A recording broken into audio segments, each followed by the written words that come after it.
up, man? Uh-huh. Yeah.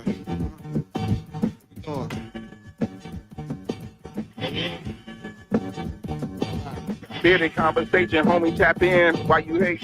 You already know we locked in. The world's greatest. Broadcasting live and they love it, but don't judge us. Off the block, giving it back. Bearded conversation, homie, tap in. Why you hating? You already know we locked in. The world's greatest.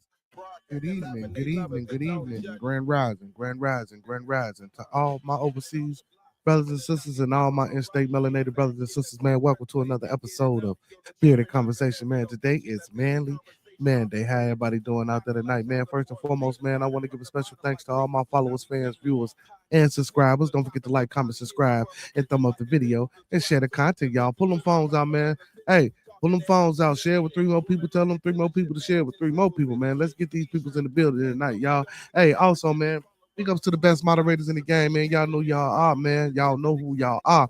Young boy Maya Bucks, Master Teacher Fox Dad, TLS, President McKenzie, aka P Mac. We got Coach Ricky, we got Club Can't Get In, we got Gary Bear, we got Big Frank, we got Dave.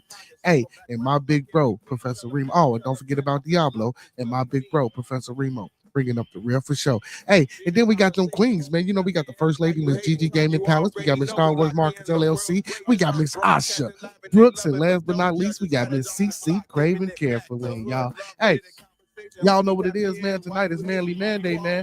We're gonna have a good time tonight, y'all. We're gonna have a good time, you know what I'm saying? Try to have a good conversation, good topics and shit. I got some good topics for us tonight. You know what I'm saying? Hey, but y'all know what I like to do, man. When I get my notes and my stuff together, you know what I'm saying? I like to let you guys you know, hear the thing. So without no interruption, man, it's because I'm still trying to pull up a few things. So with that being said, man, peace and blessings, y'all. Let me let y'all hear this, and then we can go ahead and get it started. You know, these are with the re-rocks. Yeah, we coming off the block with this one. Yes, sir. Yeah. What up, man? Uh-huh. Yeah.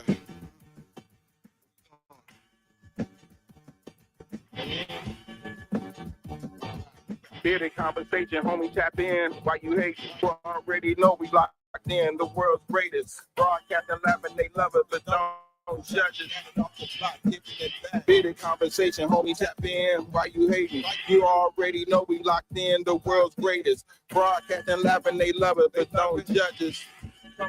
Damn. Got it off the block, forming a dynasty from a rock. Laid back in the cut, press play, can't get enough. Yo, let's chop it up in every location. A Bearded conversation opportunity, keep knocking like child support. Famous started from the bottom like baseless. Now we famous. Podcast official, the topic will probably hit you from a distance like it prescribed so you can listen to survival of the fittest. We talking it how we living it. Rolling like a dealership, managing several businesses. T-shirts, podcast, no, you don't need a membership. Just follow us on YouTube, Knowledge Supreme Infinite. Chicago got a different. They going live, check your notifications so you can holler or leave it in the comment debate it, just being honest. Chicago topics, roll ride views, we supersonic. Man, y'all, I forgot. Don't forget to check out Lynn Chicago Pizza, Dan Soul, Gula Breakley, Urban Lux Cafe, House of Health and Wellness, and Cafe McGraw folks play, man. Make sure y'all check them out, and when y'all get there, let them know Bearded Conversation Center, man. I'm sorry about that, y'all. They're live and they love it, but don't judge us. Got it off the block, giving it back to hood. Love us. Bearded conversation, homie, tap in. You already know we locked in. The world's greatest. Broadcasting live and they love it, but don't judge us. Got it off the block, giving it back. Come on. The hood love us. Block, giving it back. The hood love us. Broadcasting live. The Bearded conversation off the block, giving it back. Bearded conversation off the block, giving it back. Bearded conversation off the block, giving it back. Bearded conversation off the block, giving it back.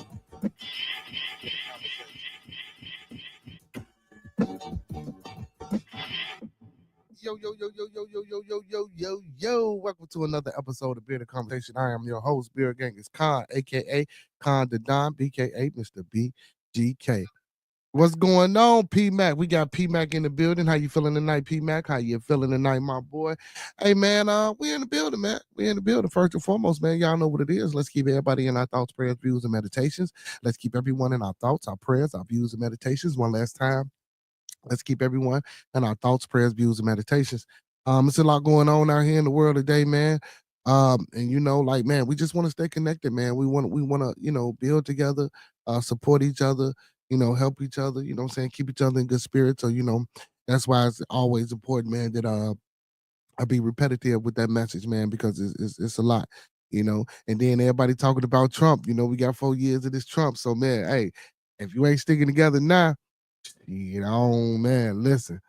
Well, hell, we ain't been doing it all this time, so shit, why not? But hey, but if it ever was a time for us to, get together and come together and try to combat or, what I'm saying, do what we need to do for each other, man. It's time to start right now, right now is the time.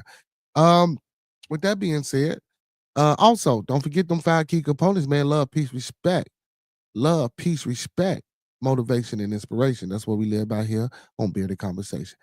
Before we get into any topics of discussions, man, let's do this real quick. The thoughts, views, and opinions of Bearded Conversations are the thoughts, views, and opinions of me right now. The thoughts, views, and opinions of Bearded Conversation are the thoughts, views, and opinions of me right now. I don't mean to hurt, to harm, or to offend. I don't mean to hurt, harm, or to offend. This video stream is for informational, educational, and edutainment purposes only. Once again, this video stream is for informational, educational, and edutainment purposes only with the underlying and undertone on edutainment. We don't want you to take any advice given or anything shown on this video stream for face value without consulting the proper professional that suits your specific needs. Please do your due diligence. Please, again, do your due diligence. Please do your proper vet work.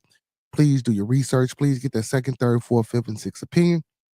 Because we don't want you going out here starting no revolts, robbing no banks, telling your boss what he can take, how he can turn it sideways, and where to put it, because you can't get nothing out of me. Hey, and ain't nobody here with me today because we solo dolo. But all right, man, big ups to my homeboys, man, my co-host, man, Roscoe P. Big ups to L Boogie, and mostly, more important, and especially, big ups to my co-hosts with the most is my little one, AJ, man. Big ups to everybody, family and friends, grandmothers, the friends, what I'm saying, the associates, relatives, aunties, uncles, man. Big ups to everybody out there, man. Just peace and blessings and love. Um, y'all know what it is, man. Hey, it's Manly Manday. Let's get to it. Let's get to it. Hey, first topic of discussion, man. I want to get into this LeBron James thing. LeBron James, man, when like I think it was like third quarter, went up to Stephen A. Smith, told Stephen A. Smith, man, keep my motherfucking son name, excuse my French, y'all. You know what I'm saying? Keep my motherfucking son name out your mouth. Um, you know what I'm saying? It's crazy, man. Keep my son name out your mouth. You know, leave him alone. You know what I'm saying? Let him be, yada, yada, yada. We don't know exactly, what I'm saying, everything that was said, but roundabout, just about, what I'm saying, if we want to get down to the basics of it, that's basically what he was saying, what I'm saying, keep my son name out your mouth and leave him the fuck alone and shit like that. Um, what y'all think about that, chat? What y'all think about that, man? Um, if y'all think LeBron James was right, if you think he was right, if you think he was justified in coming to Stephen A. Smith, telling Stephen A. Smith to keep his son name out your mouth, put a 1 in the chat. Put a 1 in the chat. If you think he was wrong, put a 2 in the chat. I'm gonna give you my opinion. First of all, Bronny grown right now, man. LeBron James Jr., he a grown man right now. Um, you know, um, Me and L Boogie spoke about the nepotism. We always used to speak about nepotism early on and in our early publications and the shows and stuff like that. Nepotism. Listen, I don't have a problem with nepotism. Um, it's life. That's how things work. We want to try to you know trickle things down to people that we think we know or people we think what I'm saying who gonna do the best for whatever we trying to do. You know what I'm saying? So nepotism. Giving advantages and perks and things like of that nature to people I know. You know what I'm saying, to people who I think would do a great job or something like that. But that's not always the case. Or nepotism in this case, LeBron James. Uh, uh, Going out, on the limb to get his son on the Lakers team. Listen, if I was a father and I could do these things for my child, or if I had a job where, what I'm saying, I can get my child in, you best believe that's what I'm going to do.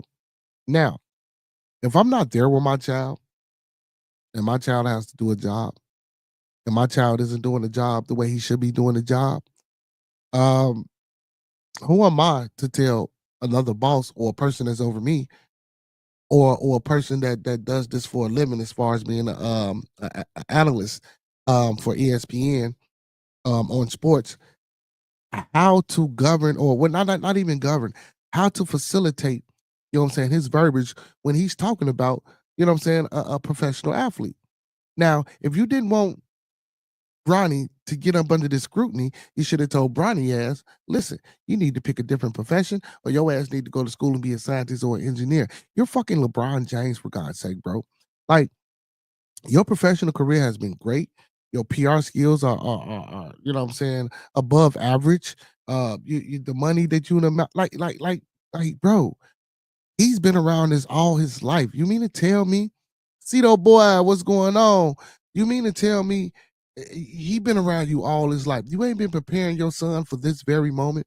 You haven't been preparing Bronny James to, be able to take this scrutiny, or to be able to get out here and speak, you know what I'm saying, for itself, or speak up for itself. Like, LeBron, come on, man. I get it, you his father, man. And don't get me wrong, as a father, these are things that we should be doing, should be protected.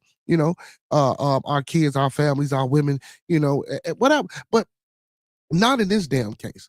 Not when this young man is grown, and this you did whatever you did for this young man to come inside of the Lakers organization, and then they send him down to the D League. You know what I'm saying? Like Stephen A. Listen, Stephen A. Cam Mace, what's the white boy name? God damn it, what's his name? The guy that Shannon Sharp, the show Shannon Sharp, anybody, man, whoever. Listen, man, they reporters, bro. They speaking about shit. Like, what was you finna fight Stephen A. Smith in the middle of the game? Bro, you'd have went to jail. Stephen A. Smith would have sued your ass for, because I would have sued your ass for 300 million. You know what I'm saying? It's ridiculous, man. Skip Bayless, that's his name. Anybody that's out here being an analyst or reporting sports, man, listen, it's an opinionated game, bro. Especially when I get up in front of that man. Because 9 times out of 10, guess what? Regardless of how I feel, that network gonna put a piece of paper in front of you, and I'm gonna have to read off this piece of paper. Whether I want to do it or not, hey, that's up to you. Whether you want to keep your job and keep that 30, 40, 50 million, however much they paying you rolling in, that's up to you. But even if they wasn't giving you a piece of paper, man, you mean to tell me that I can't look at Bronny James and say, well, look, uh the Lakers shouldn't have drafted him. I believe he should have got his health together. He should have stayed in college and maybe played another year and a half, maybe, or 2 in college. Maybe not all 4, but just, you know what I'm saying, got a little bit more experience under his belt. You know what I'm saying? And I'm not saying, listen, he doing great right now. The brother doing great right now. Bronny James is doing great in the D League. He's doing his thing. He's what's the word I'm looking for? He's honing in on a lot of his fundamental skills right now. You know what I'm saying? At least he should. And then, now, he's in the D League. When he do good in games, reporters are coming up to him and they asking him questions. So now he's able to talk and, what I'm saying, work on his PR, what I'm saying, and work on how he wants to display himself to the media. You know what I'm saying? He speaks very well. His game is okay. Is it an NBA game? No. But and I don't see why people do this, bro. Like like Bronny was the 55th pick. You know what I'm saying? Why are we talking about the 55th pick like this? You know what I'm saying? Nepotism or not, whether his daddy got him in there or not, he was the 55th pick. Ain't no way in the hell. What's going on, Diablo? Ain't no way in the hell, bro, at a 55th pick that you guys thought Bronny James was going to be just this awesome ass player just because his father is LeBron James. That's not how this shit work. That's not how talent work. That's not how hard work. You know what I'm saying? That's not how this shit work. Now, I ain't heard nobody talk about the top 10. Hell. And one of the top 10 shit, the Lakers trying to trade him, and then the trade went bad, and then they wind up sending him back. And they really don't want that's what I'm saying. Like, come on, man. Like, y'all gotta be for real, man. Like, come on, people. This like I don't know, man. And for me, I didn't fuck with the way LeBron, you know what I'm saying, came at Stephen A. Smith. Man to man. And then you gotta think about this, man. We know each other on and off the court. Ain't no way in the hell you mean to tell me that I couldn't have picked up a phone and called Stephen A. Smith on the phone, or invited him to my house for dinner, or, you know what I'm saying, met him somewhere, you know what I'm saying, for dinner, and we could have sat down and had a discussion. You know what I'm saying? And like Stephen A. said, he came to me as a father. He felt as though the way LeBron James responded to his criticism of his son, he responded in the way of a father. And again, that's okay. But you've been playing in the NBA for like 22, 23 years, and this is your son's first year, bro. You should have attacked this as a professional athlete. You know what I'm saying? So you mean to tell me, Brian, you ain't never been at home and seen some motherfuckers on TV and be like, oh man, what the? Ooh, yes, you have, bro. Yes, you have, bro. What you say, Diablo? He says the 55th pick, Bronny is the only person name that was the 55th. Thank you, brother. See, this is what I'm saying. All the hype and all the things that see, and for LeBron, and my thing is this: so for LeBron to go at Steve, and don't get me wrong, um, the interaction, can one deem it disrespectful? I mean, in a way, yeah, I'm gonna say it was fucking disrespectful. You know what I'm saying? Honestly, I'm gonna say it was disrespectful because again, like I said, you could have picked up the phone, you could have called me, and like Brother Diablo say, don't nobody know about a 55th pick in no motherfucking NBA draft. You want me to tell you why? Because usually the 55th pick suck. And guess what? Bronny James, he sucks. And when I say suck, yeah, bro, he might beat me in a basketball game or, the average Joe in a basketball game, but we're in the league now, man. We got professional play. Like, bro, you got to be a little bit more, you know what I'm saying? And again, the only reason we know about him being the 55th pick is because he's LeBron James Jr.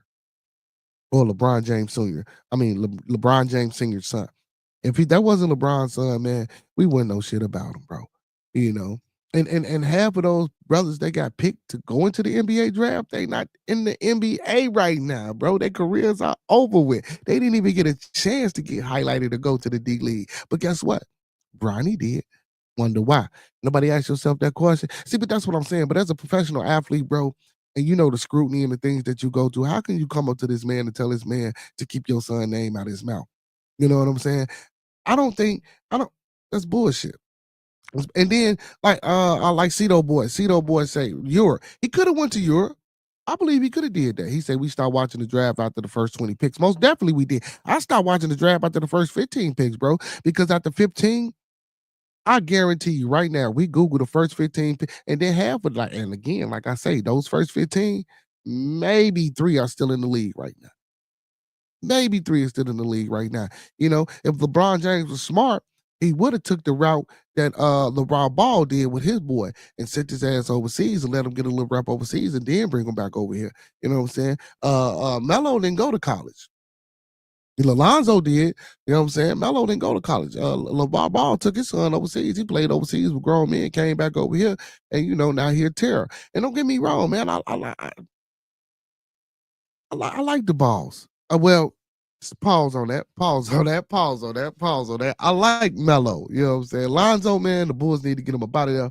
But again, though, why didn't you take that approach, man? But to come at a man who's an analyst, who's only doing his job, who only giving his opinion about it, what he see about the game, man, you gotta understand, Brian. Come on, bro. You know, you should be, man. Come on, you should have Bronny PR ready. And come on, man, you should have had Bronny ready. Yeah, pause on that. Yeah, you should have had Bronny ready, bro. You out here in the backyard playing one-on-one games with him, or you on the court playing one-on-one games with him, man, give him some pointers. Tell him what you need from him. Like me, I expected, when y'all played together, I expected you to be like, okay, now I got my son. We finna run. Look, son, this is what I need you to do. Da da da da da da da da. You know what I'm saying? Point him out, walk him through it. You know what I'm saying? Guide him, and then put other people in play or on the court, not in play, but on the court with you that can help guide. You know what I'm saying? Guide your son to where you need him to be. You know what I'm saying? Because right now, all you need him to be is a facilitator. Because now that takes the stress off of you. See, you ain't even guiding him. You so busy worried about what a motherfucker's saying about your son. You're not even helping. Well, I ain't gonna say that because I'm not there in the household and I don't know what's going on. But again, guide them, help them, get them out there. You know what I'm saying? Like, show them how to be resilient. Show them how to be a better professional player. You know what I'm saying? Hell, guess what? If Bronny wouldn't have went to the D League, y'all, and Bronny would have sat on the bench, I wouldn't have said shit. You know, I wouldn't have said shit. You know what I'm saying? Like, just let him sit on the bench. Let him soak up some of this shit. You know what I'm saying? Y'all trying to the Lakers organization trying to favor LeBron, and man, come on, man. Look where it's at right now. You know what I'm saying? Because I guarantee you, LeBron. So what if Stephen A. Smith would have popped off? Ain't nobody thought about that. What if Stephen A. Smith would have popped off? You know what I'm saying? Because you got to think about this, man. LeBron, you know what I'm saying? What are he in his early 40s? Stephen A. Smith may be like a 56-year-old man, down there in his 60s. LeBron is disrespectful. But what if that old man would have popped off back at you? What was you going to do? Put your hands on him? Was you going to hit him? You was gonna prove that you was a tough man because you taking up for your son, who's a professional athlete, who's in the league, who's subject to scrutiny and analyzation because this is what they do. This is their job. Like, get the fuck out of here, bro. You gotta stop that. You gotta stop that, man. And then as grown men, and then another thing, another reason why I don't like it because as a melanated brother, that's a billionaire, bro. Like, look at the imagery that you putting for the people, man. Don't get me wrong. I get it on the backside of that. Oh, he's taking up for his son. That's bullshit, bro. He could have called the man on the phone. He could have did that in a better light. Didn't nobody even have to. This shit, it went viral. The only reason Stephen A. Smith talked about it is because it went viral. It didn't even have to go this viral because then nobody even have to know y'all business because it could have been a phone call. You know what I'm saying? It could have been a personal phone call. You know what I'm saying? Listen, when you get LeBron James status, ain't no way in the hell you couldn't have reached out to that brother and got that brother in a sit down. You know what I'm saying? You could have got that brother to sit down. You could have got Stephen A. to sit down. And like I say, Stephen A. Smith, you know what I'm saying, man?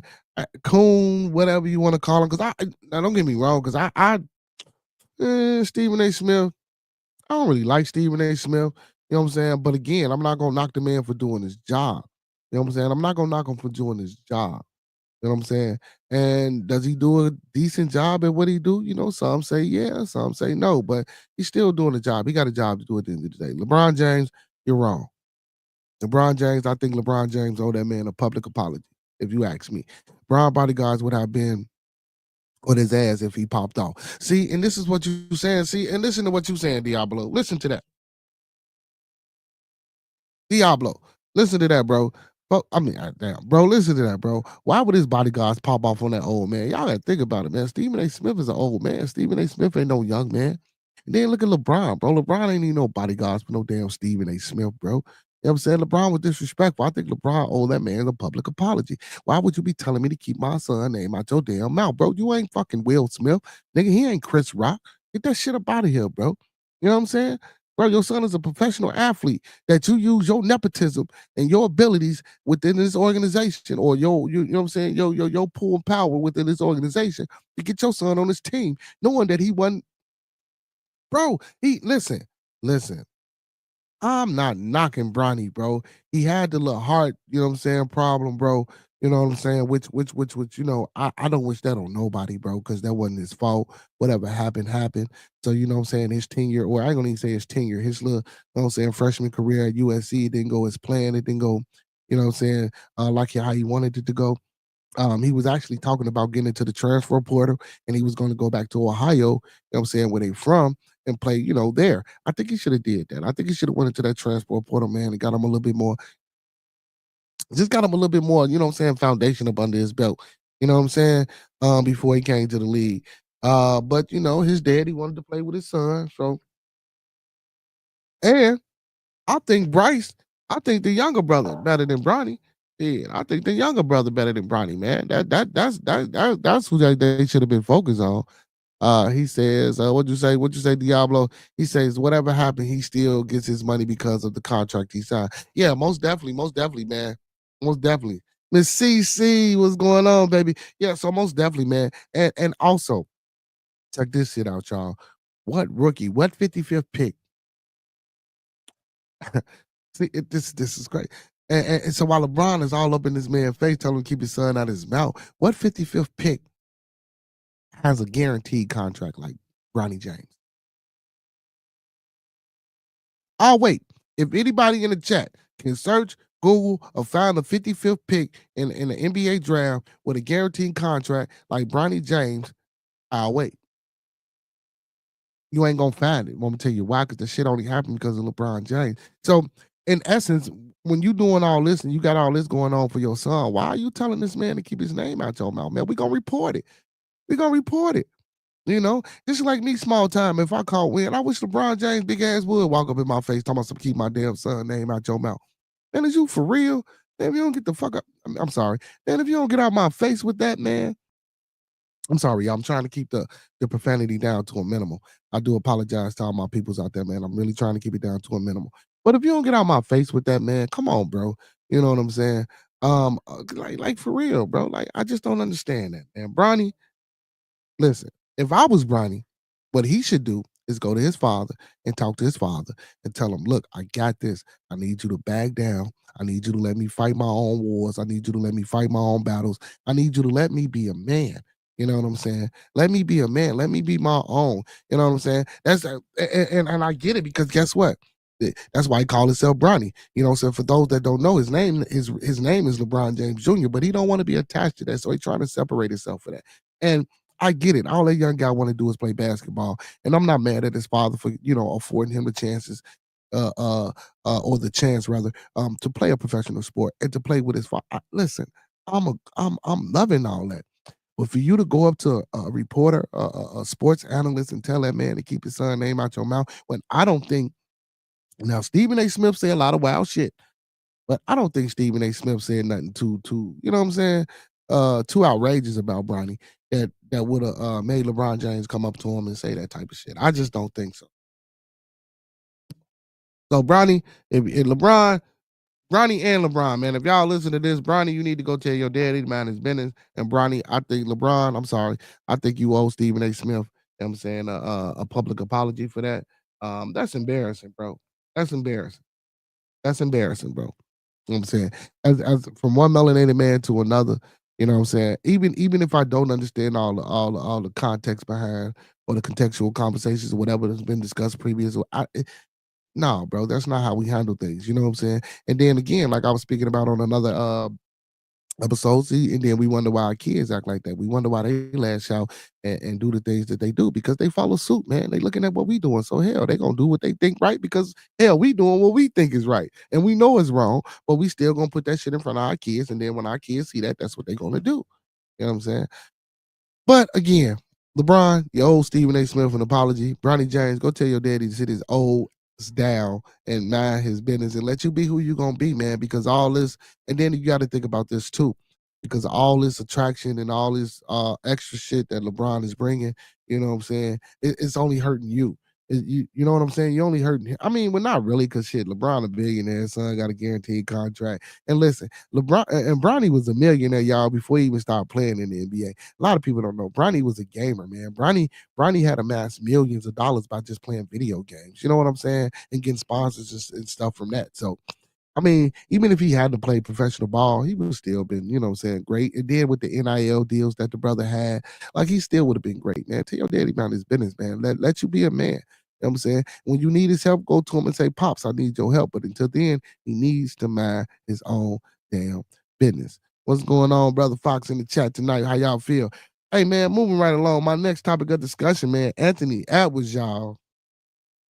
I've been wanting to, I was on another show, man. Hey, big ups to DJ Designs and Derek Demore.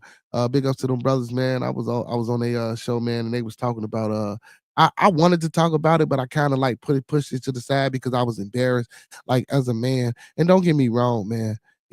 So what it is that he got a 4-month-old baby, by a chick who's got a child by, excuse me, another famous person. And again, we talked about this before. This is what they do. They recycle, they recycle, they recycle, they recycle. Man, we are outnumbered in this world. Down there 10 to 1 when it comes to men versus, well, not men versus, but when it comes to men, you know what I'm saying, and women, man, we outnumbered. Like, why the hell are y'all recycling the same woman, the same cootie cat? Why are we doing this, bro? Like it's other people, but that's irrelevant. My thing is, so he had this baby. He says, well, I don't want to take care of the baby. I don't want to see the baby. I don't need no visitation rights. I told her to get an abortion. She didn't want to get an abortion and she kept the baby. And now you want me to be in the baby's life. I'm not. I get it. I understand that. Then, people come up with all these scenarios where, she could have told him she was on a pill or she could have had contact. Guess what? It's time for you to take responsibility, young man. You know what I'm saying? Because you could have put a condom on too. If you knew it was a possibility, that ain't no fucking no. Anybody that lay down with a woman, any man that lay down with a woman, or any woman that lay down with a man and they have unprotected sex, meaning she's not on birth control, any type of birth control or contraceptive, or he doesn't use a condom or any other contraceptive that men have, guess what? It's a possibility that you can get pregnant. You know what I'm saying? And if it's a possibility that you can get pregnant, how in the hell are you going to say that I have and don't want nothing to? And don't get me wrong, man. I get it because everybody gonna say, well, he told her he wanted an abort, but that's not how life works. Shit don't work like that. You know what I'm saying? And guess what? If you know life work like that, and it could take them crazy ass shifts and turns, again, put a condom on. Because if you would have put a condom on, guess what? You wouldn't even have to worry about paying child support. You wouldn't even have to worry about telling this young lady that I don't want to be in the baby's life. Like what type of and then you come on talking about something you don't want to be the face of the NBA. I spoke about that for a minute about him not wanting to be the face. But again, he really didn't have too much going on off the court, with what he do. As far as, being a bit like the John Morants and the other people, you know what I'm saying? But again, like this, like, come on, bro. Like, and then you out here playing basketball for the kids, bro. Kids look up to you. Kids look up to you. That's embarrassing. Even if you're not trying to be a role model. Even kids look up to you, bro. You get out here and you get down and you play your hardest and you're a competitor. And now you got gym shoes and kids want to buy your shoes because guess what? Regardless of whether you want to be a role model or not, kids see you and they want to be Anthony Edwards. Then you get all these fake ass Michael Jordan comparisons, and I don't even see where they get that shit from because that's no, no, no. And again, three more times, no, no, no. You know what I'm saying? I don't see a Michael Jordan comparison with you. You know what I'm saying? Uh Maybe ego wise, you know what I'm saying? Maybe ego wise, but hell, even Jordan take care of his damn kids. You know what I'm saying? Like, come on, man. Like, and again, man, you know, as a man, and as a person who might have been, what I'm saying, and been in a situation where we got somebody pregnant and we didn't want the baby and we told them to get the abortion and shit like that, and it didn't happen or whatever the case may be. Now, since it ain't done and the baby's here, guess what, bro? Regardless of whether I wanted a child or not, what am I gonna do? Beat the woman up? You know what I'm saying? And kick and stomp her, beat her in her stomach, choke her up to where the point where, what I'm saying, she has a miscarriage. That's fucking insane. No, I'm not gonna do that. You know what I'm saying? Am I gonna separate myself from a person that, what I'm saying, I laid down with to help to have this baby, to help make this baby? At one point in time I had some type of feelings for this woman, even if I don't have them now. You mean to tell me that this life that we created, I'm gonna tell this lady, what I'm saying, regardless, even if it was a one night stand, it was a one night, it was good enough for me to stick my, what I'm saying, inside of her, what I'm saying, and to have a good time. You know what I'm saying? And shit happens from that. So when shit happens from that, man, listen, I ain't saying you gotta be with this woman or none of that shit, bro. But take care of your seed, bro. And for you to say you don't even want to see the baby, you don't even be in the baby's life at all, bro. Gotta take some type of accountability, man. Like Anthony Edwards, man. Come on, bro. You gotta be a better person than that, bro. No, all that I ain't no role. And I hate when people say they not role models, bro. You know what I'm saying? Like, and I ain't gonna say I hate when people say that. I get it. I understand that. You know what I'm saying? What's going on, Sweat Brown Cole? I understand that, bro. How people don't want to be role models because they just trying to live their life and it's a lot of pressure and there's a lot of strenuous things happening, for them. You know what I'm saying? And then you got to think about it. They might have kids, they might have family, and now I'm trying to do the best for me to take care of what I got going on. But the whole time, I got millions, especially being a professional athlete, an actor, an actress, or people that we see in the media on television a lot. Those people can't say that they don't want to be role models. You know what I'm saying? Regardless of whether they trying or they not trying, these kids look up to you.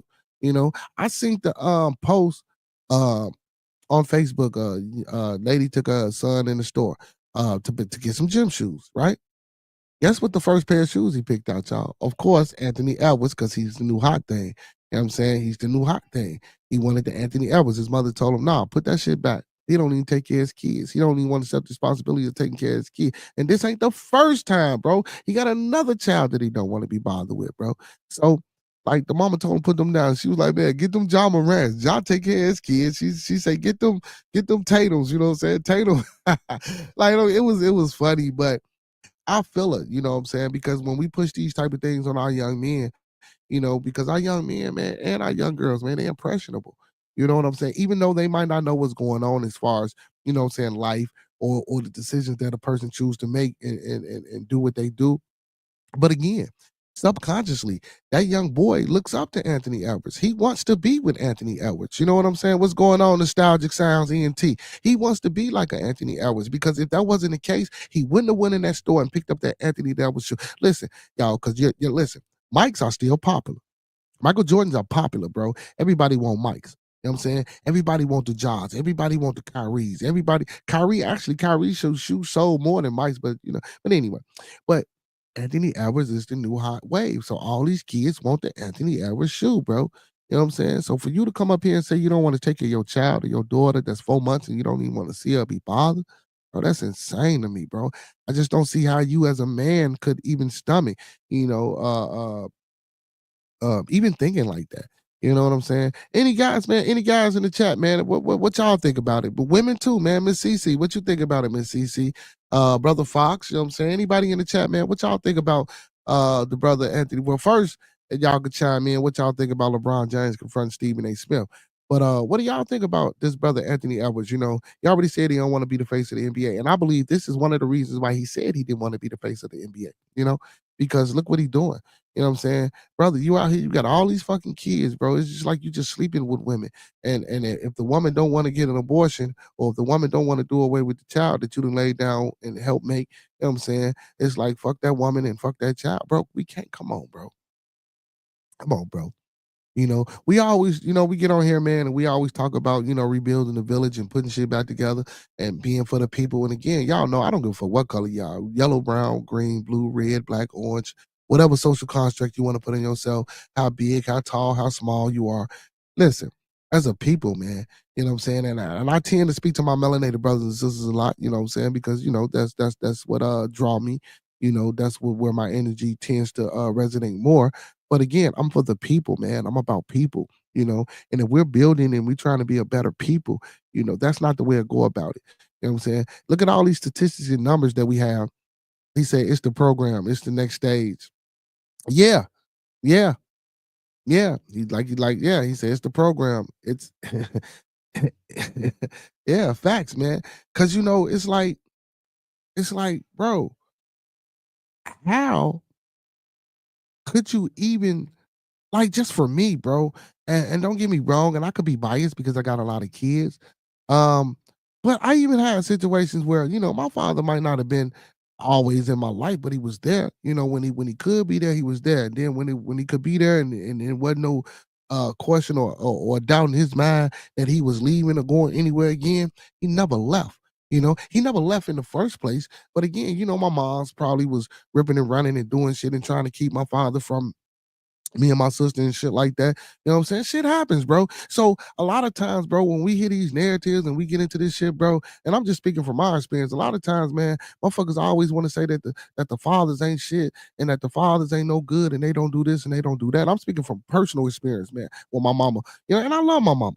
You know what I'm saying? And my mom and father had a great relationship, you know what I'm saying, even to this day until it was over with. But still in all, man, ain't no way in the hell, you know, a person can tell me from my experience, because I know how my mother was, not when my father found out where we were, you know what I'm saying, calling aunties, uncles, grandmamas, and things like that and trying to find, and then your mama take off and don't want them to know where you at and shit like that. And then when you get of age, you go find them on your own. So now you building your own relationships. Man, it's hard.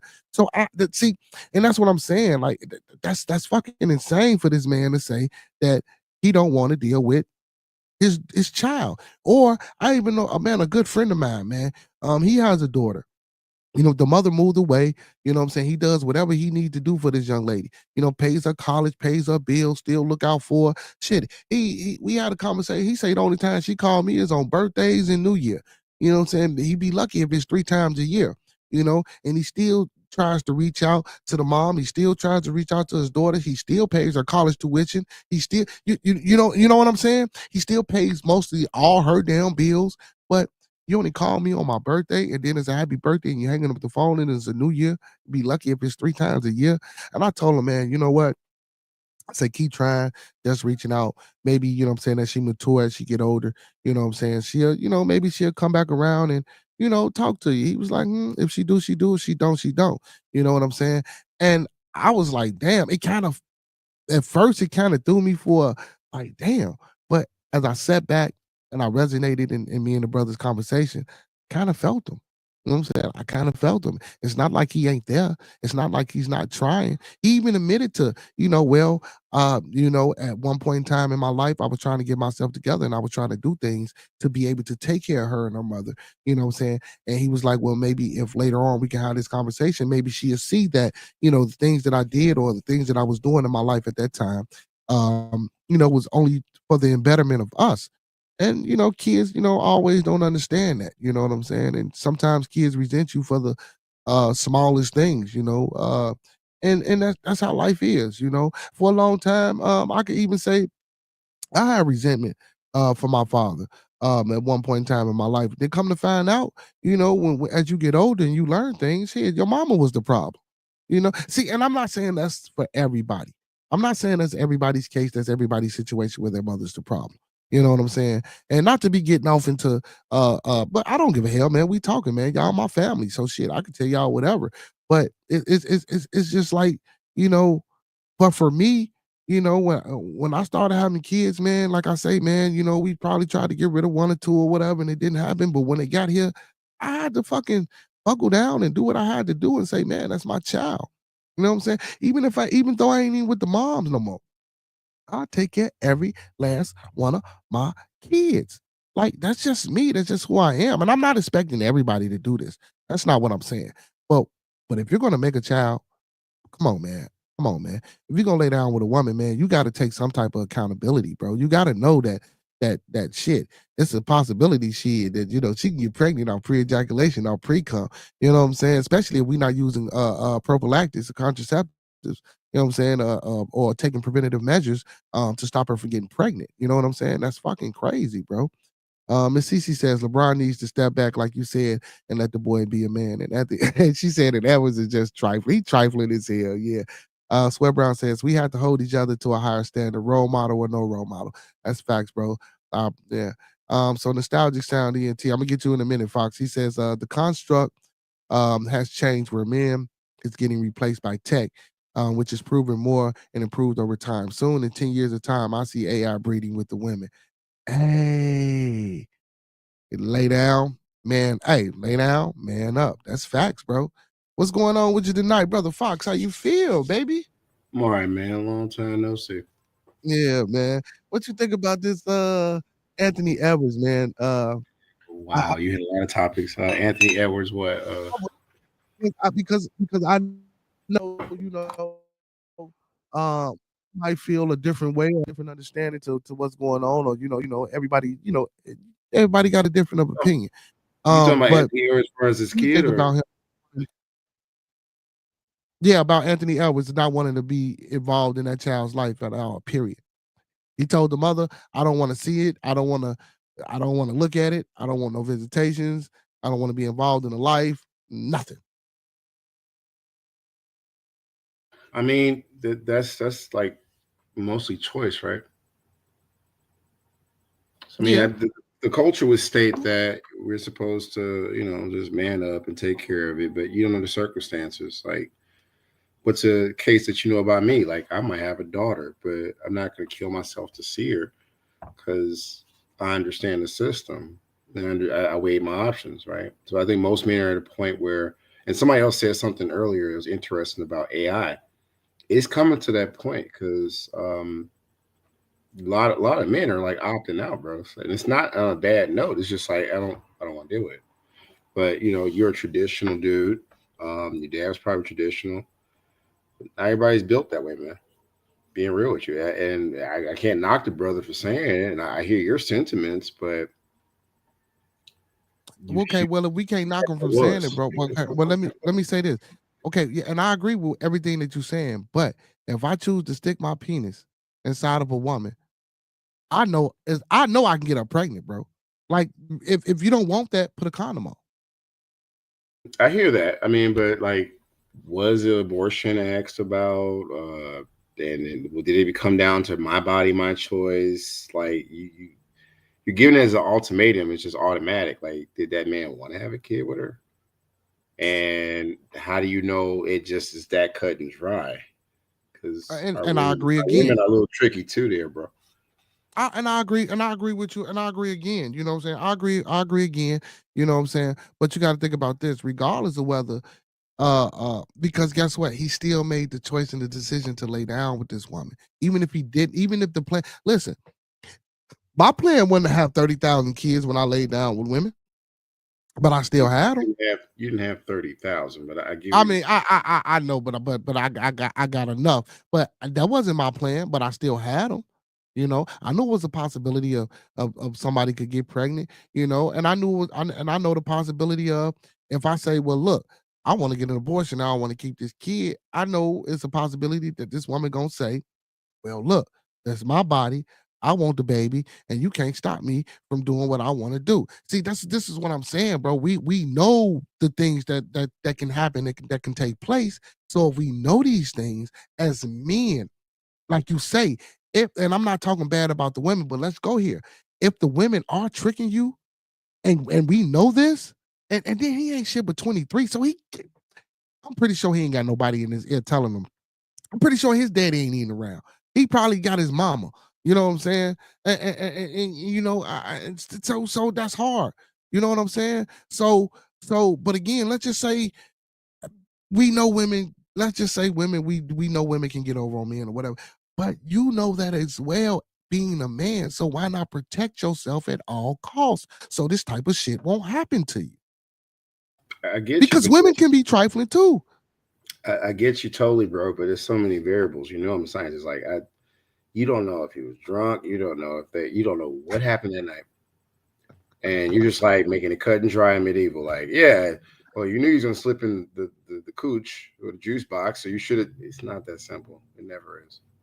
What's going on, Miss Kimber? Why you say it's not that simple, brother? When you have it It's now, not that simple. We deal with human nature, man. Like relationships and stuff. It's not that simple. And then I get it. why would he just abandon a child? Why isn't there some natural instinct like you're talking about? Well, see, but this isn't the In first there. time, brother. This ain't the first time, brother. He got another kid that he did this to. That's what I'm saying. This is like a repetitive cycle for him. You know what I'm saying? So if he knows he don't want these kids, and he know that he don't want, why are you steady having unprotected sex, having kids, if you know you don't want these kids? Well, I assume he's a celebrity, right? Yeah, and he a basketball player. Anthony Edwards, playing for the Minnesota Right. So Timberwolves. I don't think they care about this discussion at all. They just getting any way they fit in, like a squirrel with a nut. I hate to say it. It's cut and dry as you made it, but opposite. Like I don't even think this is a concern. You try to use was it code of conducts we always talk about on celebrities? That's a nice try. That's a reach. Yeah, you know, but that's why I said, even that's why I spoke about, you know, like he said, he didn't want to be the face of the NBA. He talked about how he didn't want to be a role model, and then all this come out. I see why he don't want to be the face of the NBA. I see why he don't want to be a role model. You know what I'm saying? Look at Yeah, everybody look at got their these. reasons, but you know, you Yeah, can't force a yeah. person into that role. Yeah, most definitely. You can't force a person, bro. But you know, but again, that's not how the world works. You know, when we seeing, you know, when kids seeing this guy on TV and he playing basketball, and kids want to be basketball players, and they looking at him, you know, they looking up to him to be um who they thinking, you know what I'm saying, a person that I want to be like when I get on this court. So regardless of whether he accepts the responsibility of being a role model or not, which I'm not saying that he has to, you know, but again, let's not be, what's the word I'm looking for? Let's not be an asshole, bro. You know, it's a, we got too many single mothers and fathers running away from their responsibilities, or we got too many mothers not being mothers and running away from their responsibilities. It's like this shit don't do nothing but escalate a cycle to keep going forward of single mothers, of melanated brothers sleeping with women and not taking care of their kids. Like, come on, I man. mean, we could flip the script. Like you heard, I was driving to work, and your boy Umar, his daughter is out there like He claiming. listen. He was next. He was next. Hey, No, I didn't know if so you let's heard about that. I'm just like, yeah. dude, So we can go let from the Alpha Boom Buntande, yeah Hotepian, and yeah. talk He about our was next. culture. And it's He across the was next. board. He was next. He was next. Hey, he was next. He was next on the list. So I didn't know that. this Yeah. brother, You good yeah. with your So this research? brother Umar, you know, you know, he says that he was live. And his daughter says that, you know, he didn't take care of her, he wasn't around, he didn't do this and do that. And then supposedly the daughter went on Tasha K and said that he was abusive towards the mother and stuff like that. I don't know. They didn't say whether it was physical, mental, or verbal. It just said abusive. Did you hear the part about him, his dad saying that he wasn't really who he was? No, I didn't hear that. And then also, he was saying that, well, she stays in Philly just like I stay in Philly. If she want to get in contact with me, she know how to get in contact with me. Now, I say this. Like you like, and it's crazy because just like you said, it's different variables. We don't know what type of young lady she is. We don't know what's going on. We don't know nothing. You know what I'm You're right. saying? I All treat we like a grain of sand. That's in my world, but you right, might you want to know, hold on to some grains. yeah. So all we know is what we get on the internet. All we know is what people, put forth in front of us. So, we don't know. But Umar, come on, man. Like, you too prominent of an individual, and he claims to be a fucking role model. You know what I'm saying? How can you claim to be out here, be an activist, and you want this damn school to help take care of other black You went little boys and little girls? You trying to open up a school to take care of other black kids or melanated kids, meaning via little girls and little boys, but you and your daughter don't even have a good relationship or a relationship that you don't seem like you trying to mend or fix. I do get narcissistic tendencies. I do get that arrogant aura about Dr. Umar Johnson, but again, we haven't lived in his shoes. We haven't lived in his life. And speaking of Umar, a good friend of mine, he knows Umar. So we tried to call Umar. You think he picked up the phone? there. How did that go? But all right. Like now, I don't know him, but my friend, man, he knows Umar. He called him. Umar didn't pick up that phone. You know what I'm saying? He didn't pick up that phone because he was going, lay into him. And then also he was trying to introduce me to the brother.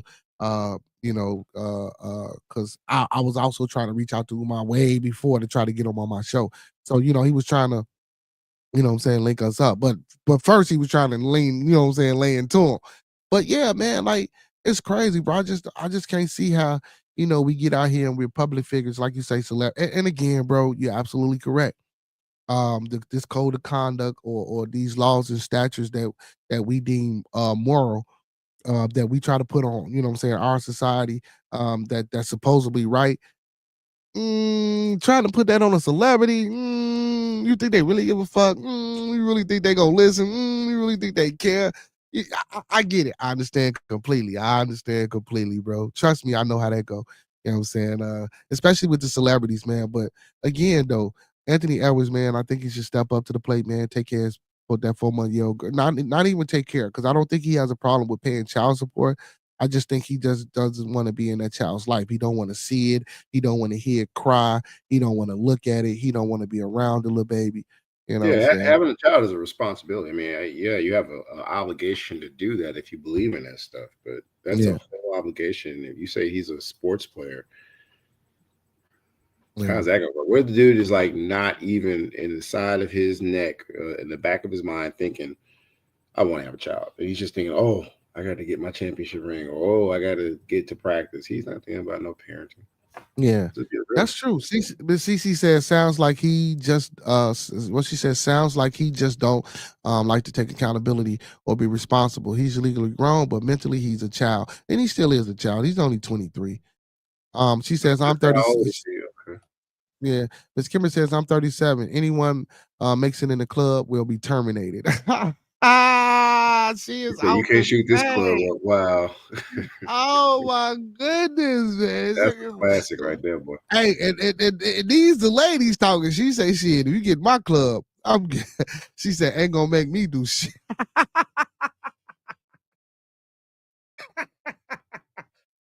Miss Kimber, now you know better than that. She said, I'm the real club, can't get in. Damn, that's crazy.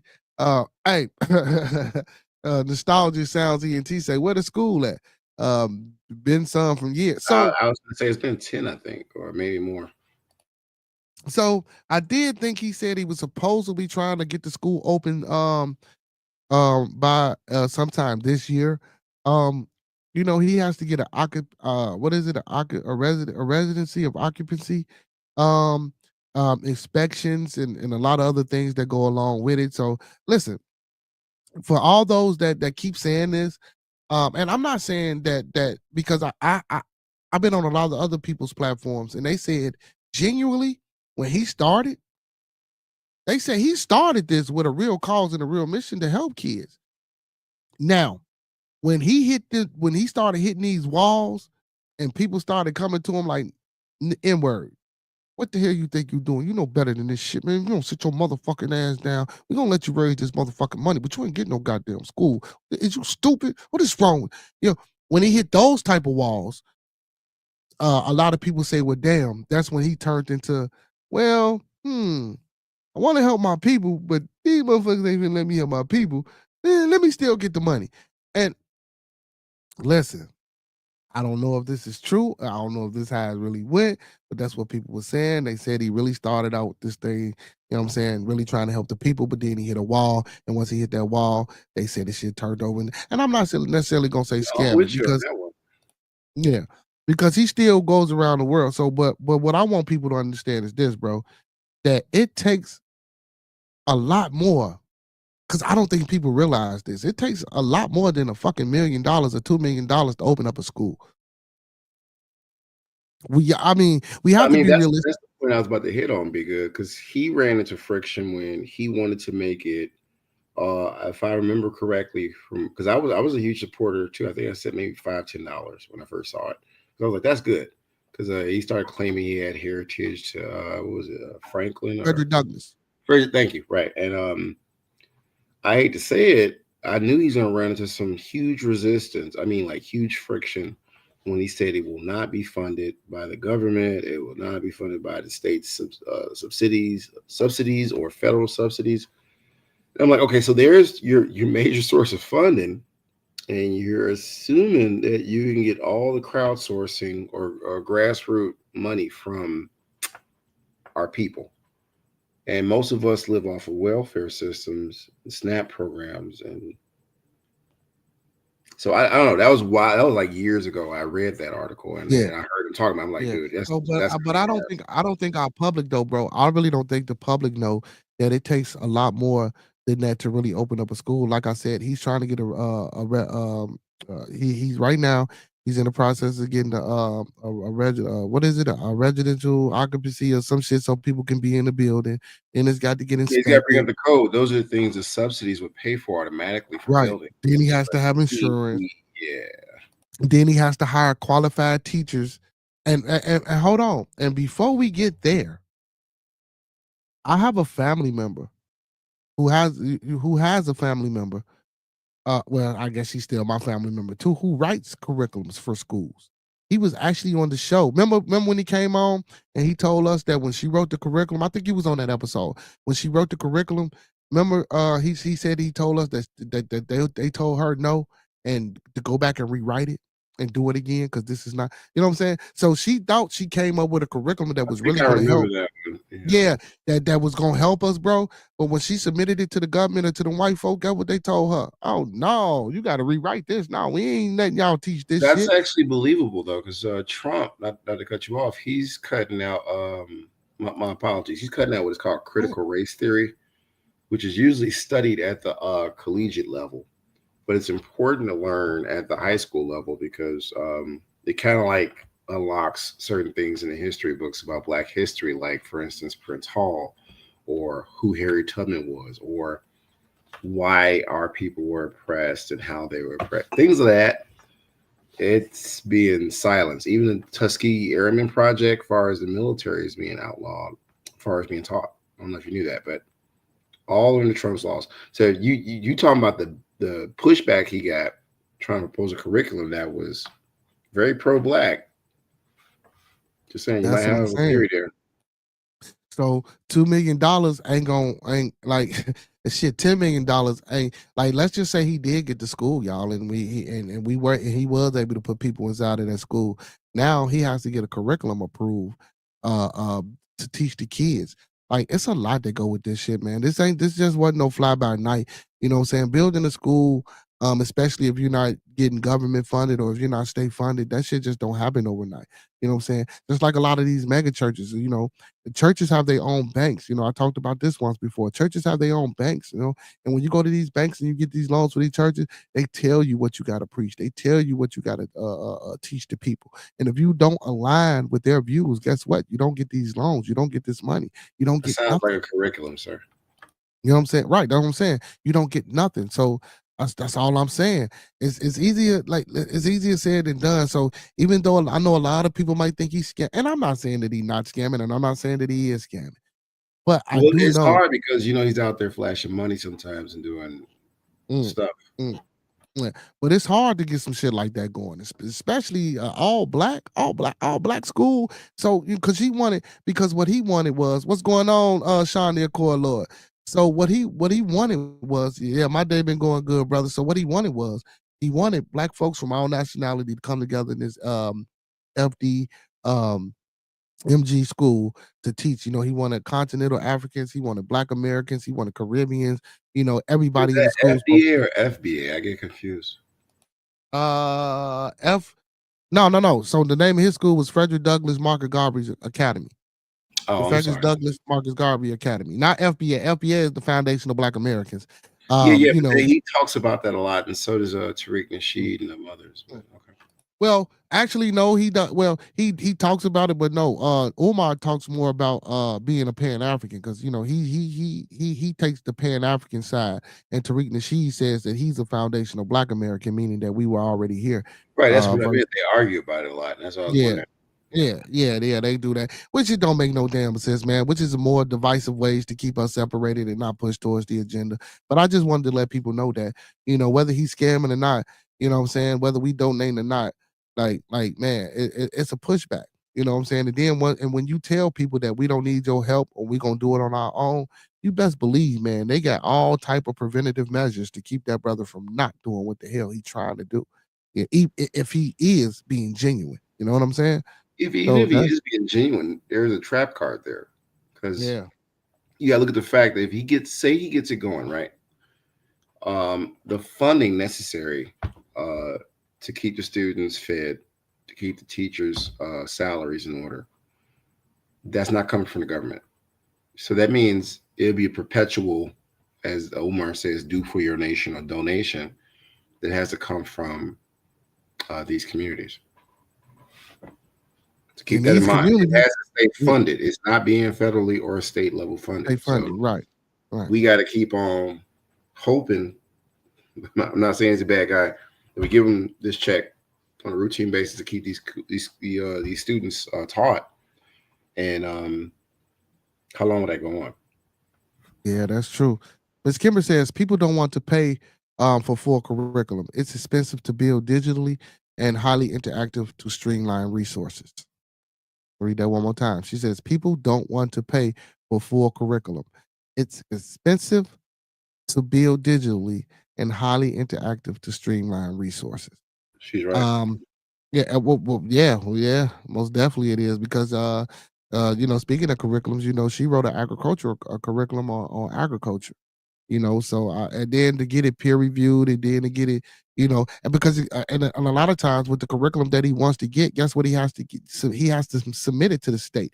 He has to submit it federally in order for Yes. them to approve it, for him to allow the teachers to teach it to the kids. So Well, I each state mean, has their own board of education. You're right. You're hitting the nail on the head. right. Right. So I mean, it's hard. So Shandi Akolor says the hard part for making any online learning is the base starting point. If the curriculum starts at a higher level than some knowledge, than someone's knowledge, it's almost useless. Let's read that one more time. He said the hard part of making any online learning is the base starting point. If the curriculum starts at a higher level than someone's knowledge, it's almost useless.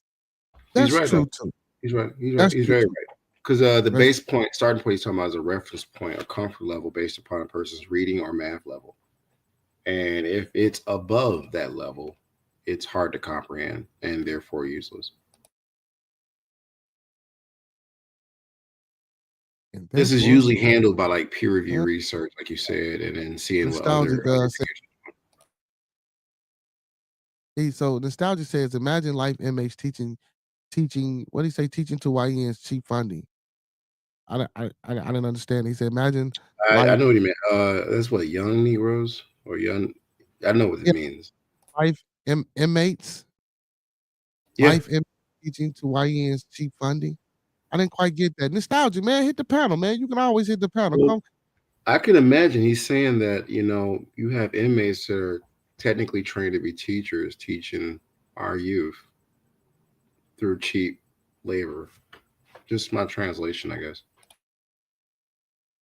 Okay. That might be it. Yeah, imagine. Okay. Life inmates teaching YNs. Okay. I can see that. I can see that. He say a 24-hour teaching he say a 24 life for teaching kids. Well, bro, so I'm not listen. And I'm not opposed to that neither, because a lot of guys that go to jail, man, they got a lot of experience. So like something that I want to do. I want my 13 and 14-year-old. I want them to host a show where we get guys who've been out here in the streets, or guys who may just came off the streets. I want to try to put something together where I can get like 30 kids, 30 youth in the room. You know what I'm saying? Majority fellas, of course. I'm saying maybe a few young ladies, but the majority fellas, and have them interact with these guys and ask questions and see, what I'm saying, what type of input on life that these guys can give our kids. Because I see a lot of guys coming out of jail, preaching that positive message, preaching that, look, man, I've been in jail for 26, 36 years, and look at me, man. Now I'm out here, I'm trying to hustle, reinvent myself, and get back, what I'm saying, to where I used to be. It's hard. Like you don't want that type of pressure and shit like that on your back, bro. You know what I'm saying? But again, and I think like when you brought that diamond out, when you and Coach Ricky was talking about, what I'm saying, maybe, go talking to the heads of these YNs, and maybe, what I'm saying, trying to groom those people to, come about of the situation that they in. And if you can reach and get to those people, guess what they're going to do? They're going to go back out there to the people that they lead and say, look, well, let's do this. Let's not do it like this. Let me show you a different and a better way. Yeah, Maybe we can it's go all about. planted seeds. Yeah. Yeah, so I mean, and that's possible. So I'm not opposed or against, a person that's in jail, what I'm saying, teaching the youth anything, man. You can learn. Hey, remember that commercial? You can learn a lot from a dummy.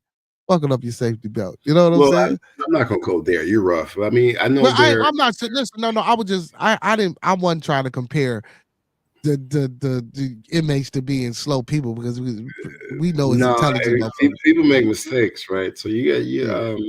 We talked about that on the side note, but I mean, I've met educators that have served their time and also are acknowledged as educators. And I've met several people, not just educators, who've done the same thing. Even if you look at our military system, a lot of them, they had the option to go to jail or go to serve.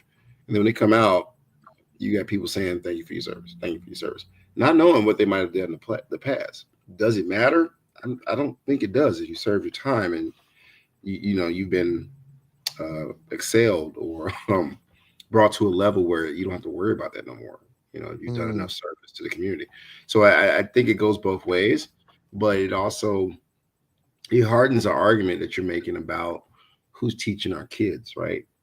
So it's tough because yes, it could work with the proper protocols in place, but there's no way to know that. So that's just the yeah. caveat I want to throw out there. You got a point. It's just that's tricky. I'm classic for saying that. It's really tricky He right said there. it's tricky.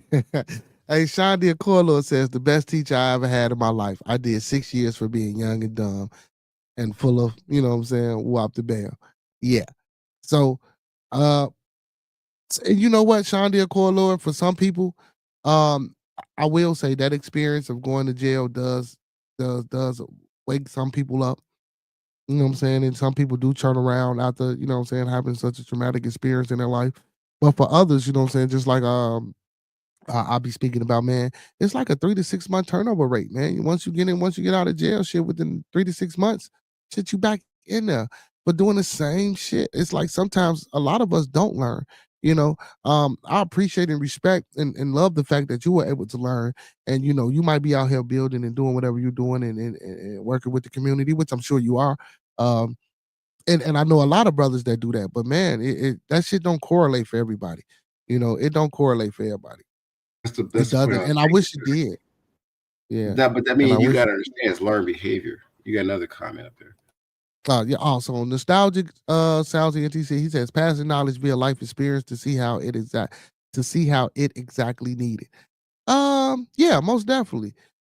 Sometimes my father. Well, my father and a few other brothers used to always tell me, man, if a person came to you and told you that the bridge is out, would you still ride your car to see that the bridge is out? I told them, yeah. They looked at me like I was crazy. I said, well, first of all, I'm gonna slow down and I'm gonna make sure I creep, because guess what? Even though life can be life experiences can be, what I'm saying, the greatest teacher. But again, if you had an experience, but if you don't have those experiences, if you don't go, like I said, I would proceed with caution. I wouldn't be flying down the highway at 100 miles an hour, 60 miles an hour after you didn't told me. No, I'm gonna creep and slowly. Okay, damn, they was right, and I'm gonna turn my ass around and go back. Now, here it go. Well, if a bridge is out, it's not stable. So it don't matter how fast you're going. So if I didn't already told you that this bridge is out, it's a possibility by this bridge not being stable in the way that your vehicle or the way that you walking on this bridge and you steady want to go, your ass still can fall. You know what I'm saying? So do you have to experience the actual fall itself for you to learn from somebody telling you that? I mean, some people are hard headed. It's life. Sometimes, you know, Well, that's just a, I want to jump in there. I've told my son about that. He's like calling me about calculus problems, calculus two now, and sometimes our conversations are real. Then I would think it'd be an hour, hour and a half. No, it's like mhm. I keep reminding him at the start of the conversation, like if I snap my fingers and I told you when I snap my fingers, I mean you duck, or if I say duck and you don't duck, like my dad taught me in the Marines when he was there, that means you didn't duck and your head is probably gone. My students can't stand when I say that either. Some people are hard headed. It's fine, but there are life lessons. So it just when you talk about the argument of should inmates be teaching at a cheaper rate, yeah, it could work because they're trying. But when it comes to those that just don't want to get right, there's Right. natural selection, or as Darwin says, evolution. Right. But to speak to that, bro, just because you've been an inmate, just because you ain't never been in jail don't mean you ain't no criminal. I'm going to be quiet right now. Yep. Hey, just because you ain't never been to jail don't mean you ain't no criminal, man. It's people out here all walks facets of life, man, that do things, and they just ain't never been caught up in none of that. They just been lucky enough to be able to, what I'm saying, not be in those type of situations. But again, that don't mean that they just these awesome people. You know what I'm saying? And I'm not saying it to be, to talk bad about anybody, but I'm just saying, a lot of people do a lot of things, man. The ones that get caught, they just happen to get caught. The ones that don't get caught, they just don't get caught. It's like we always say, it depends on how your cards fell on the table. Most definitely. And hopefully you know how to play them. Like the video, man. Thumb up the video, man. Like the video, man. Thumb up the video, man. Like he said, nostalgic sounds ENT says you don't have to want it there. Hell on earth. You don't. Oh, he said you don't want in there. It says hell on earth. Well, yeah, we won't. Yeah. No, I think he's talking about jail. Yeah, most definitely, man. We ain't trying to go to jail. Don't get me wrong. You know what I'm saying? I again, because we were just speaking about the detention center, where the guards were, sitting there authorizing and letting the kids fight, what I'm saying, in a California detention center. I remember when I read that article. So it's of course, and that's just a detention center. But now when we're talking about the county jails or these penitentiaries and things like that, where we sending these kids, even though these kids do egregious crimes, but we sending these kids to be in there with murderers and serial killers. And listen, a child man ain't, even if that's what he did. I know you talking about prison, bro. Even if that's what a person did, man, at a young age, I ain't, no, man. I'm not putting, no. It has to depend. It really depends, man. This young man would have to be deemed a fucking a serial killer for me to put him in jail with these type of people. Because again, man, where's the rehabilitation? It's just slavery. You know, if you read the Constitution, once you I get didn't locked want to up, say that. I was waiting for you to get done. I was about to say something about that. yeah, man, it's just slavery, man. You know, if you look at the Constitution, man, if you get locked up, you are a slave, bro. And it says this in each state, every state, even federally. You know, we know the Constitution is a federal document that kind of coincides with each state's rules and regulations and laws. But again, bro, that you're a slave when you in there. And Take it again, further though, but go ahead. yeah, but and again, so that cheap labor of making prisoners or giving them degrees to come out and teach kids. See, but then how would you facilitate that? How would you regulate that? How would you, you know? They can regulate it through the Board of Education, and I say take it further for a reason because if you look up what any I want to say government official or government employee is, it's called an indentured servant. Mm, So careful with that word slavery. It never stopped. A lot of people when they come in from work or they're late or they come to a gathering, not at work. My favorite one of my good brothers, he always says it, especially at meetings and other meetings. He's like, "I'm sorry, I just got off the plantation." I'm like, oh, yeah. Just got I'll be off in work. the back like, yeah, me too, bro. Yeah, you know what I'm saying? And like you said, indentured servant, and then you know that's what they try to say slavery was. They tried to say it's the transatlantic slave trade. It wasn't slavery or a shadow slavery. It was more of an indentured servitude.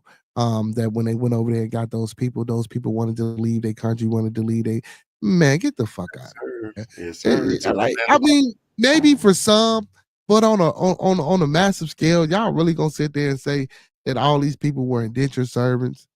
Come on, man. Come well, when you on. be like master teacher, I be like, oh, master slave, huh? I'm an indentured servant. But yeah, man. But come on, man.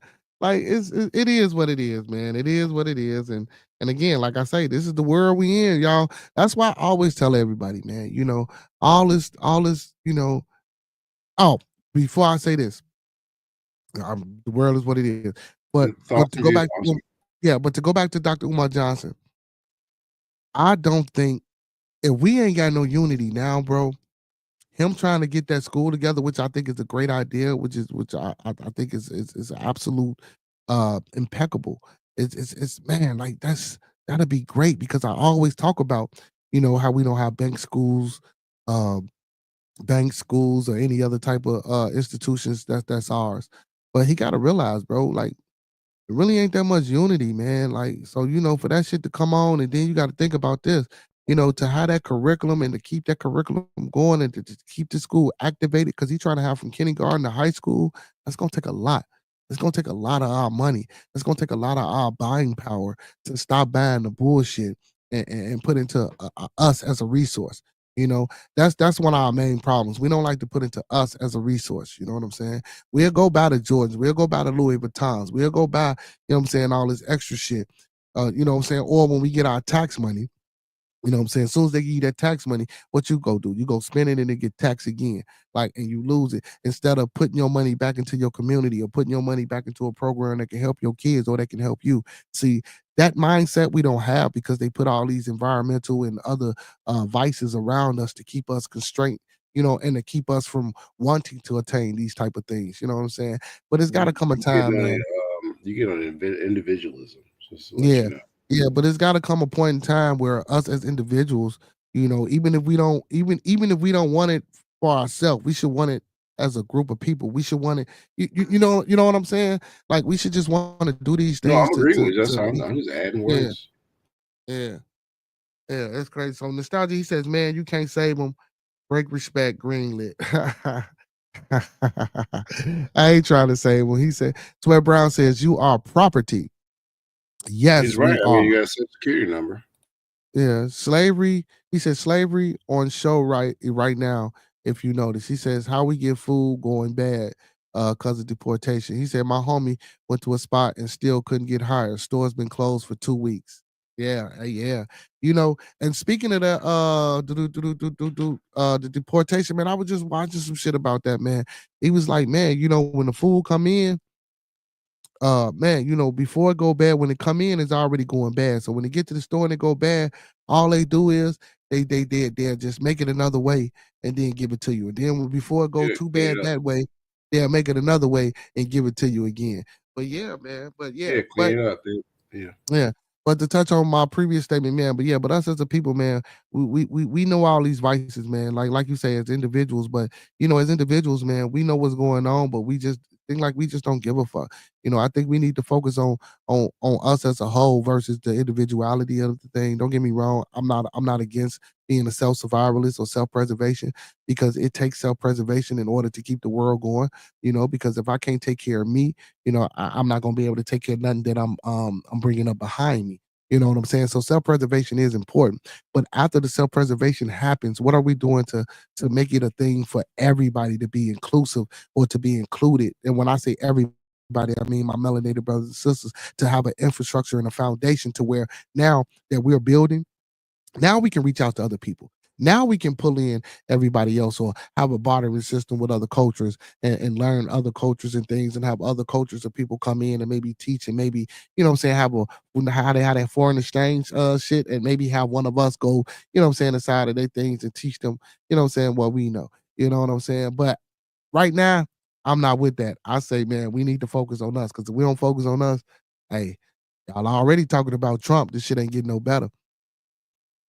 It ain't getting no I don't better. think the issue, bro. I mean, I think the issue is that we don't trust one another. That's a big issue right there. But And bro, I don't go ahead. think the white folks trust each other neither, though. I'm not even going there. Not even going there. I'm trying But to they keep it still the got their shit same. together. They got it together because some of them trust each other. They build business together. We don't do that. Like we always try. We talked about this. We always try to find a hookup on how to get over each other. Hey, bet. Let me get you back on next week. What? We do that to each other, like, and it's hard. Yeah. I feel you. Like, get you back next week, nigga. You just spent $300. You only owe me Yeah, 50. How you next week? right. Yeah, You just ate up all my food. What you mean next week? yeah, Stuff like that. It's crazy. yeah, yeah. Oh man, have anybody heard about them Long Island wildfires? So y'all know these fires. What's going on with these fires, man? What? Hey, man, big ups to Marla Gibbs in the background too, man. A Chicago native. I didn't even know Marla Gibbs was from Chicago, man. But y'all that don't know nothing about Marla, I know y'all watched the Jeffersons, man. She was Florence on the Jeffersons. She was the maid, and then she was the Lester's wife on 227 with Virginia King. You know what I'm That's in the saying, with background. Pearl. I ain't in Chicago either. Yeah, that's Marla Gibbs, man. I ain't even know the young lady was from Chicago. I had to do a little bit of research on her, man. Big ups to You're Marla doing Gibbs, good. man. It's Women's History Month, March. Yeah. She and she's 93. She's 93 years old. She's still alive and kicking, man. She's still healthy. She's still good, doing good. So big ups to her and her family, man. Um, but not only not only the women, and big ups to the for it being Women's Month as well. You know what I'm saying? Big ups to all our professional women, all our mothers out there, all our queens and goddesses. You know what I'm saying? Yes, Who's about, CPS what I'm saying, recognized holiday. empowerment. Yeah, yeah, and all about, what I'm saying, the positivity, man. Yeah, it is Women's Month, so I try to keep the thing going. My theme is Chicago-based people, so but since it's Chicago's-based people and it's Women's Month, I tried to find women from Chicago to put up in the background, which is people, period. You know how I do. But yeah, but big ups to Marla Gibbs, man. But yeah, Historical. You know about Dorothy Tillman? oh yeah, she used to be the alderman down there, Yeah, she on also King went Drive, to the church. IIT like I did, and she's also Mm, Eastern Star. Just so you know. yeah. Yeah, Dorothy tell me. I know about her. She was a crook. But anyway. Yeah, try to Ah! give you an alley oop, and you just smack that Yeah, away. no, don't get me wrong. I'll put her up there, man. Listen, all our people do He some shit, smacked man. that away. Yeah, no, all our people do shit, man.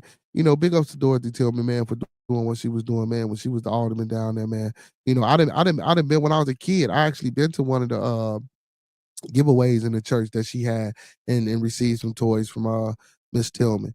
You know what I'm saying? So she originally was trying to do some great things inside of the community down there on the low end. So, you know what I'm saying? I have nothing but high praises for her. But yeah, she was a crook at the end of the day. Just like most of them wind up being, man. You know what I'm saying? Most of them wind up being crooks, man. This shit is ridiculous. Anytime any one of our people, man, get some political power or some type of power, bro, uh we Yeah, but Shit. think about it. I got a little bit of pushback for you. Like, a lot. What did they learn that from? They learned it from the white folks that they got in office. Okay, That they all run right. their I house. just wanted you to say it. So, who's your Yeah, friend in yeah. the land of criminals?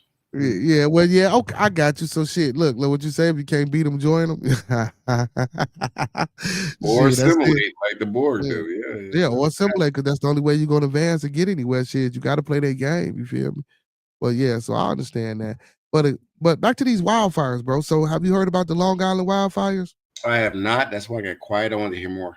in New York? So we already know it was burning in California, right? Then it went from California to the Carolinas, But California's right? a devastation. Yeah. Yeah.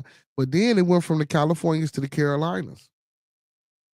How the hell did these wildfires get to Long Island, New York?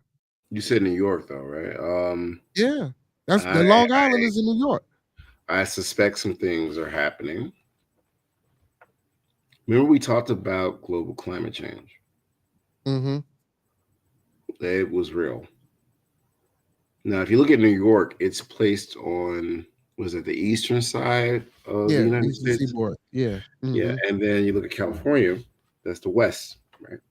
Mm-hmm. And we always talked about how water was evaporating in those areas, and the safest place to be would be the Midwest, like Chicago, in those areas. Mm-hmm. Yeah. I'm gonna leave that there. That's how. It wasn't just California's gonna get hit. It was also New York. It's both sides of I want to say our continent, if I'm talking like a science teacher.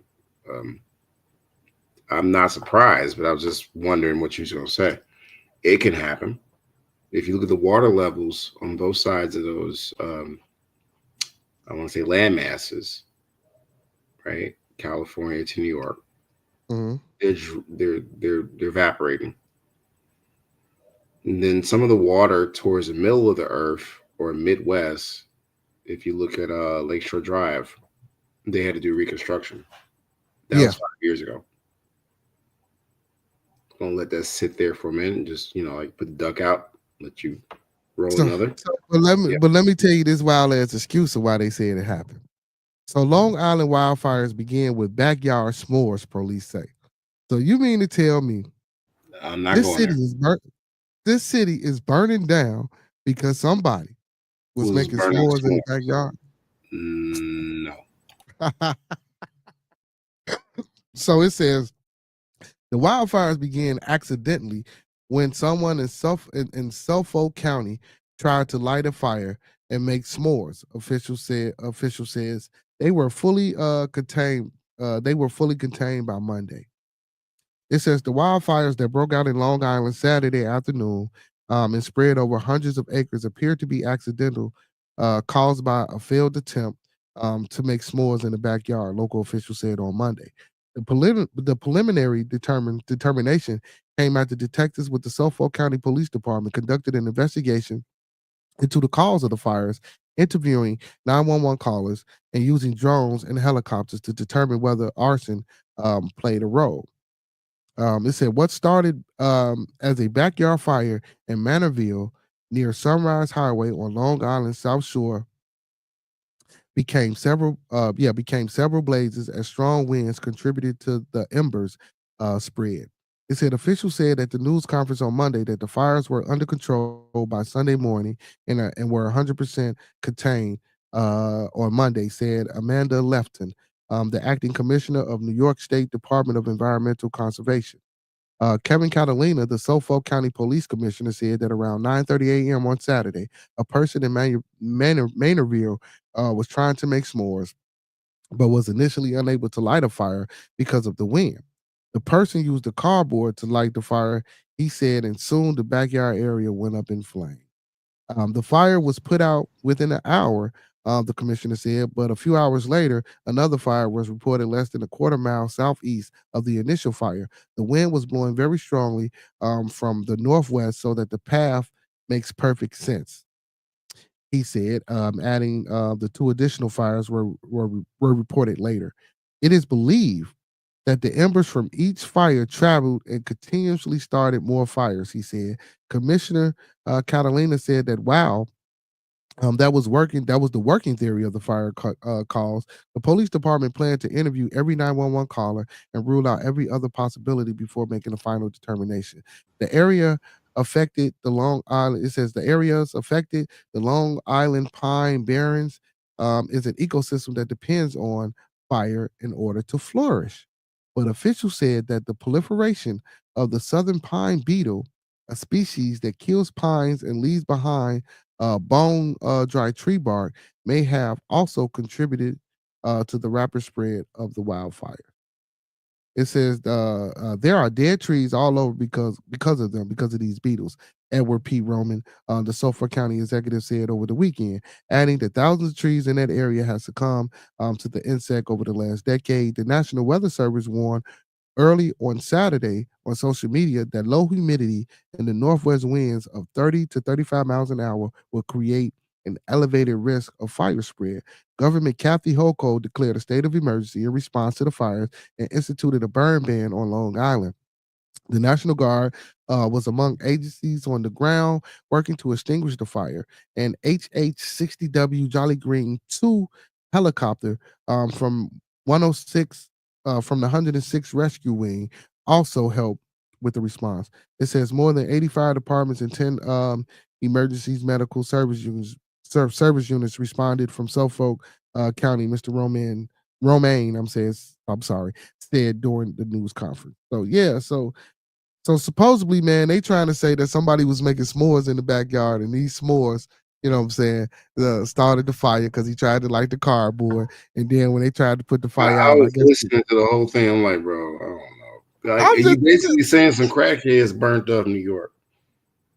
I'm just telling you what the Why you article. burning s'mores, bro? Like, I'm halfway inclined because the research that the police department did is kinda the Beatles travel, but I still have this physics issue. Like, the more that cinders or embers travel through air, They they burn lose. out. They burn out due to the oxygen because they flying in the air. Yeah. Okay, all right. But I was a little stuck. Like, so you mean to tell me a beetle traveled through the air, high winds, a lot of humidity.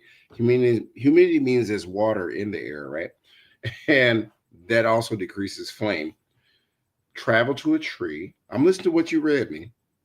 Yeah. Started another Travel fire. to a dry tree. Okay, no, I'm just summarizing, but all right, I might be wrong. I mean, I just read what that. See, and you know, I wonder if people read these articles like how I read them. I don't And think. Let me shut up. yeah, so when I read these articles and I give my opinion or what I think that what they like. So you mean to tell me so a beetle then suck the trees dry?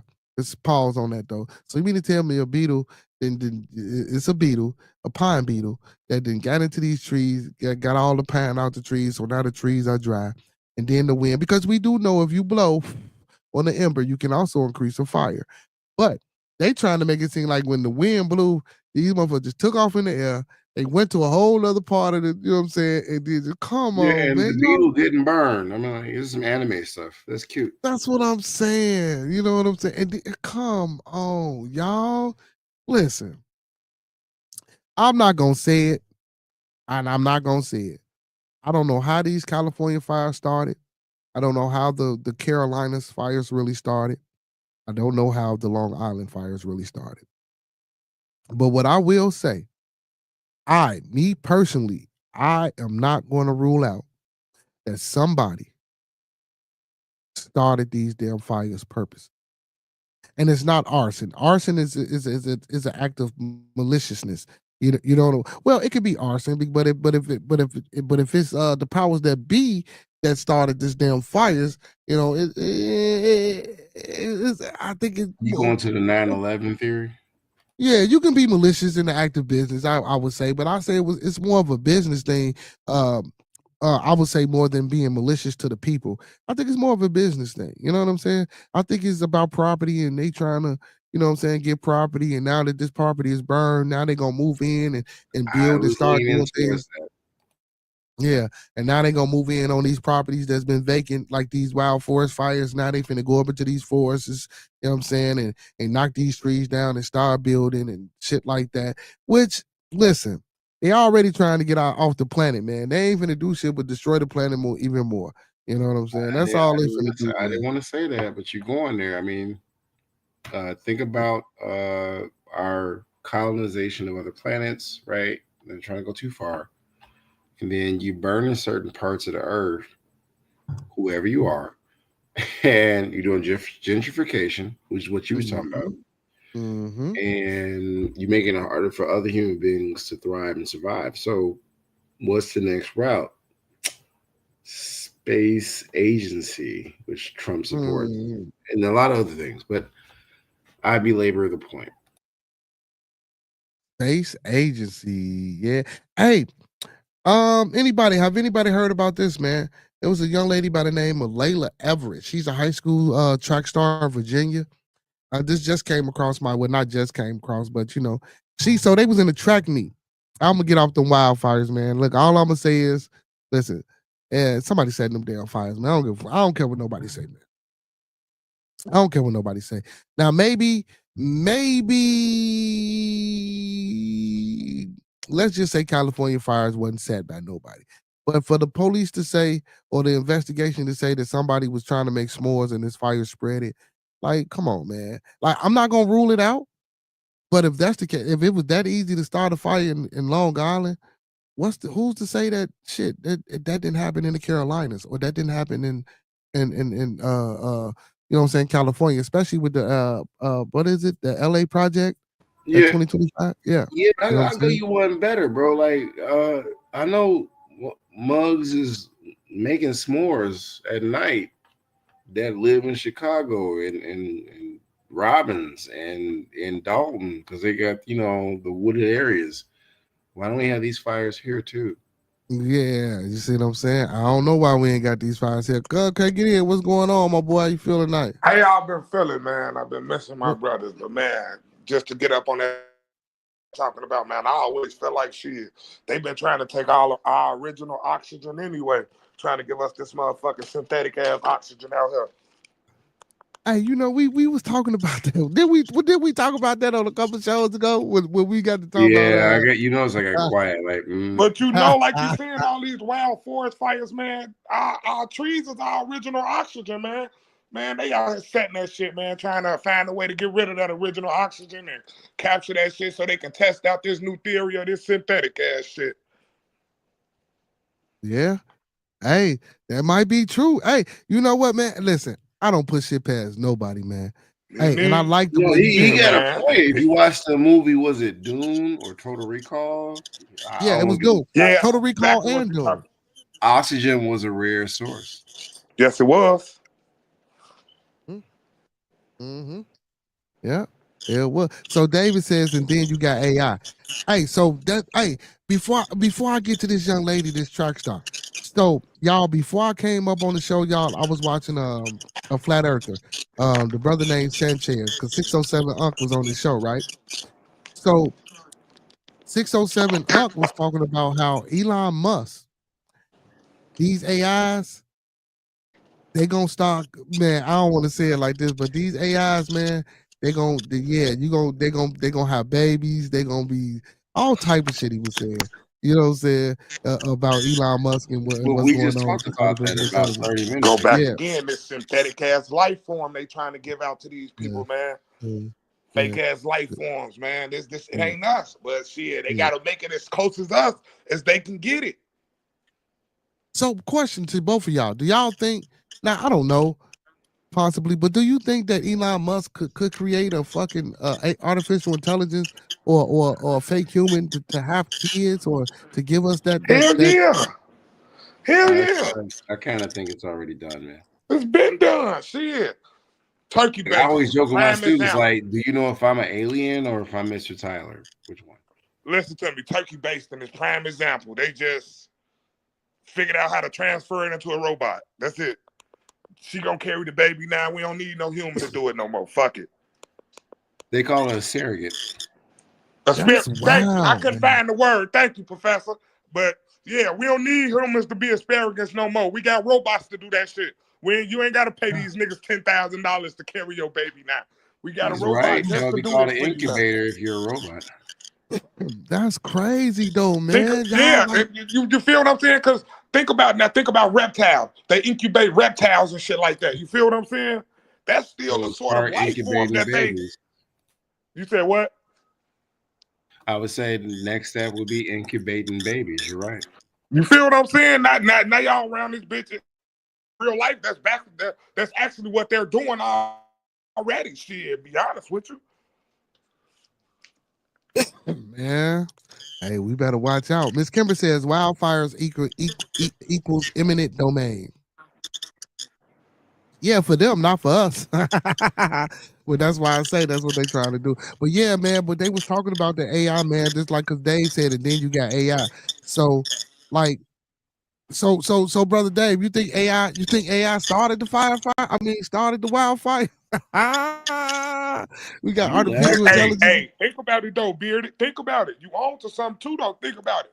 Because AI, then you got this synthetic ass oxygen they trying to give us. So they got to get rid of the original oxygen. They got to get rid of original everything for them to give out what they need to give out. So y'all got to get rid of the original, give out the new.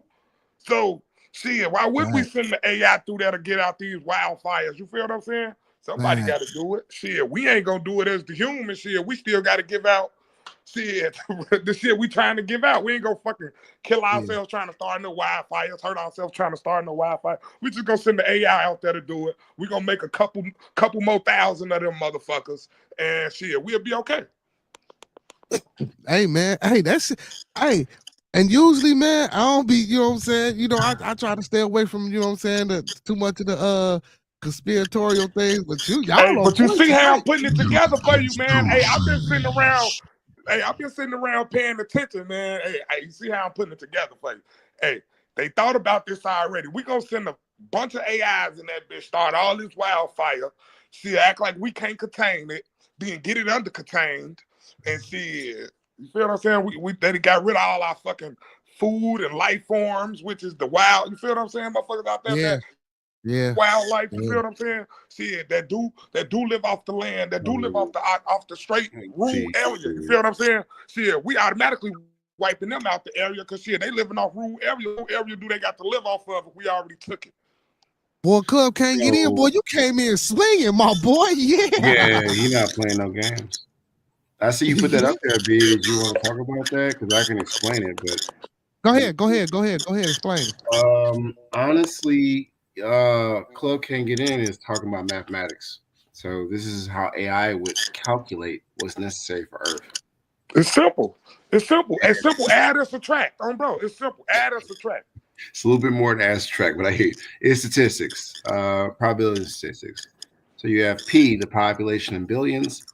You have P sub zero, the initial. Anytime you say sub zero, is a naught. In physics, we call it the initial value. R, the rate of increase. I'm just explaining what's on the screen, but if you put this in number crunch it, the World Health Organization, or WHO, which is also governed by NATO, they have this calculation. It's called how do you keep the balance of Earth equal for us human beings to Earth? And you can see the statistics up there. If you're talking about AI, this calculation has been used, I want to say, for almost 15, 20 years. And which book did I think I talked to you about this? Be good. Angels and Demons, Dan Brown book. Yeah. The guy in the masonry, but you remember, they was trying to balance the human being population using antimatter to blow up half the population and equalize. It's some Thanos stuff. So I just want to put that up on the screen. You can take it down when you're ready, but Club Can't Get In is doing mathematics. Yeah, so, for example, if the world's population in 2022 was 8 billion, and the growth rate at a rate of 1.1% per year, it says the equation would be P equals, what the hell is that? 8E. It's got a clip on us. Yeah, E is Euler's number, so you're raised into an exponential. It's raised to the 0.011, and then T is a time frame, so it'd probably be 2022. Okay. And then it says explanation, exponential equation.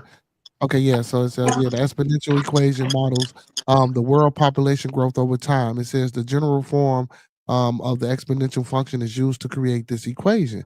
Relative information. The world's population is counted by using national census data as well as birth and death rates. However, there is a margin of error, making it difficult to determine an exact population That gets number. back to AI, sir. I rest my case. Thanks for sharing. Yeah, yeah, man. eh, what the hell is that sound? Oh, that might have been Club Can't Get In the back. Well, I guess that's what he was talking about, the sound. But yeah, man, but that's crazy, man. That's crazy. You laugh. You That's said, how's AI involved? Dave was right. yeah. He said, yeah, because he was like, he said, then you got AI. But then that's why I was like, well, do y'all think it was AI? And then that's when he put up LOL, it's possible. You know what I'm saying? It could be possible. He's saying Yeah, he yeah, say it's they possible. We ain't gonna kill off our smartest troops trying to send them to set these motherfucking wildfires when we finna send us. We got 100 fucking million of in the back storage room, and we could just send like 10,000 of them motherfuckers out and shit. Don't shit. We gonna make yeah. this easy work. We ain't gonna make this hard. Yeah, just like a lot of these movies, man. You know, a lot of these movies, man, nowadays, you know, they trying to make the robots police us or the robot dogs police us and shit like shit like that. So, man, yeah, Oh, we already being man. policed. Stop it. Yeah. Hey, listen, man. Listen, I don't want to get flagged. Listen, America, we love y'all, man. Listen, I don't want. We love America. Thoughts and views. Yeah, We're gonna have a disclaimer. I'm waiting. hold on. Yeah. Come on, we love America, man. America, don't do us like that. There you But go. Save yourself. Hey, I want to thank my brothers again, man. Man, I've been doing my homework since I've been gone. My two brothers up on here. I've been doing my homework, man. I know y'all can tell. I've been doing some homework and some researching, man. Hey, yeah, man, you I'm came in just, on Homework fire, is boy. good, club. Man, why you in the club? Read hey, the book. man, I've been doing my whole thing. I can tell y'all, iron sharpen iron, man. And my brothers on here, as iron as they come, man. And they be sharpening me up, man. Remember that. No, you keep me So, on my toes Pastor, too, Bearded, boy. I appreciate y'all, man. Hey, iron sharpen iron, man. Believe that. Yeah. That's a biblical Yeah. call, live Hey, by, brother. man, you know, I see you going a little bit earlier, man. I've been missing you too, but I still come on and, you know, I say my word and, you know. Be honest with that. Be honest. I've been doing some little theories and test runs. You feel what I'm saying? Trying to get my little hypothesis and shit together. I'm gonna use professor words out here. You feel what I'm saying? I'm gonna talk in professor terms today. Yeah, I've been just trying to do love, some bro. Keep research and learning. Keep theories growing. around here. Golly. Yeah, I've been trying to see how my hypothesis and shit showing out on going on early and playing I'm gonna different help you out, bro. music and doing different. You doing peer review. You doing peer review. That's what you call that. Yeah, that's what I'm doing. So I'm just trying to see how things work out and touch in. And shit, we going on late today, but shit, it's just That's been your a own little theory run. podcast. That's all, my brother. Yeah. Hey, So what? so moving, we say 100%. What Sean says, he says Felicia 100% on it in the eminent domain. Yeah. Well, you know, only reason I didn't touch on that because and Miss Kimber, you're absolutely correct about, you know what I'm saying, the wildfires equal eminent domain. But shit, I mean, it's all eminent domain for them. You know what I'm saying? It's so I don't even see what the fuck is the purpose of even doing this shit. Like, Well, it's kind of like it's redlining, bro. I mean, if you can move those people out of there. She says, I definitely believe they surveyed and did remediation before a wildfire broke out at David. Yeah. That's where I was going. Yeah. If you have a wildfire start, just like California, you can move those people out of there and you can do what you want. How do you know? Just throwing it out there. I don't want to go too far. Your bearded discussions, right? But how do you know those areas that were burned in California were not near or close by Area 51? Just throwing theories out there. How do you know that some areas in New York that were burnt were not near the Manhattan Project, which is a known nuclear research facility? The government can do what they want, and we have surveillance and technology to do that. So it's not too far-fetched, and it's not that much of a conspiracy. I'll leave it there. Okay, shit. Maybe it ain't a conspiracy then. Maybe they ass is out here. Yeah, no, we ain't Out gonna here say. moving people around, maybe. Yeah, he Hell said they no, take it what ain't the fuck. it ain't a conspiracy. They really out here doing this shit, Bearded. I want you to believe this, man. Hey, please, I hope they don't take us down because we telling the truth on here. But man, it's not a conspiracy. I don't think it is personally, but that's my You need to go ahead opinion and play again. that bearded conspiracy. Hey, Oh, here, go ahead. that's my opinion again, and I hope don't nobody knock me for it, man. But shit, I was just trying to keep you from getting flagged, bro. hey, that's my opinion, man. I apologize, but hey, I No, don't man, think you I good, don't bro. think You know so. I'm good. You good. I'm You just know trying you to help good. get monetized. Club, you great. So Miss Kimber said a dry tree was it dead? LOL. You know how hard it is to burn fresh wood. See, she So on the same type of science I'm on. but again, they said Thank it's you. a beetle. No, but they saying it's a pine beetle, y'all. They saying it was a pine beetle that actually that was the pine beetle is the reason why the trees were dry. So Fuck when out of here, man. But how did the cinder get there, though, bro? so okay, so the ember. So when they was making their s'mores, they contained the fire, but they say the northwest winds blew some ember, you know what I'm saying, down the way, which caused some more fire. Y'all heard, I read You it. see Y'all how they just try to I'm gonna get leave the it alone. You people. was having trouble Hey, explaining it. I'm gonna leave that alone. You was some trying to real big explain it. It words didn't to even make say. sense. They try to get real big words to The cover up the northwest shit that wind. ain't. Boy, back.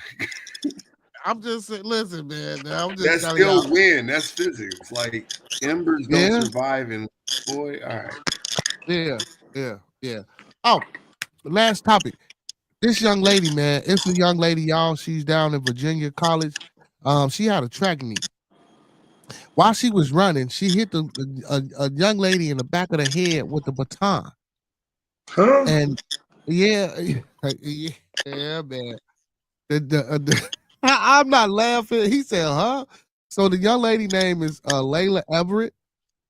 You know what I'm saying, Layla Everett, and she was down in like I say, I spelled the name completely. So she Yeah, threw it at the girl back of her head? no. So while she was running, so the videos that I seen, so while she was running, you know what I'm saying. So you know how you running with the baton in your hand. Uh-huh. So as she was running, it looked like to me, I'm not gonna lie, it looked like to me she hit the girl in the back.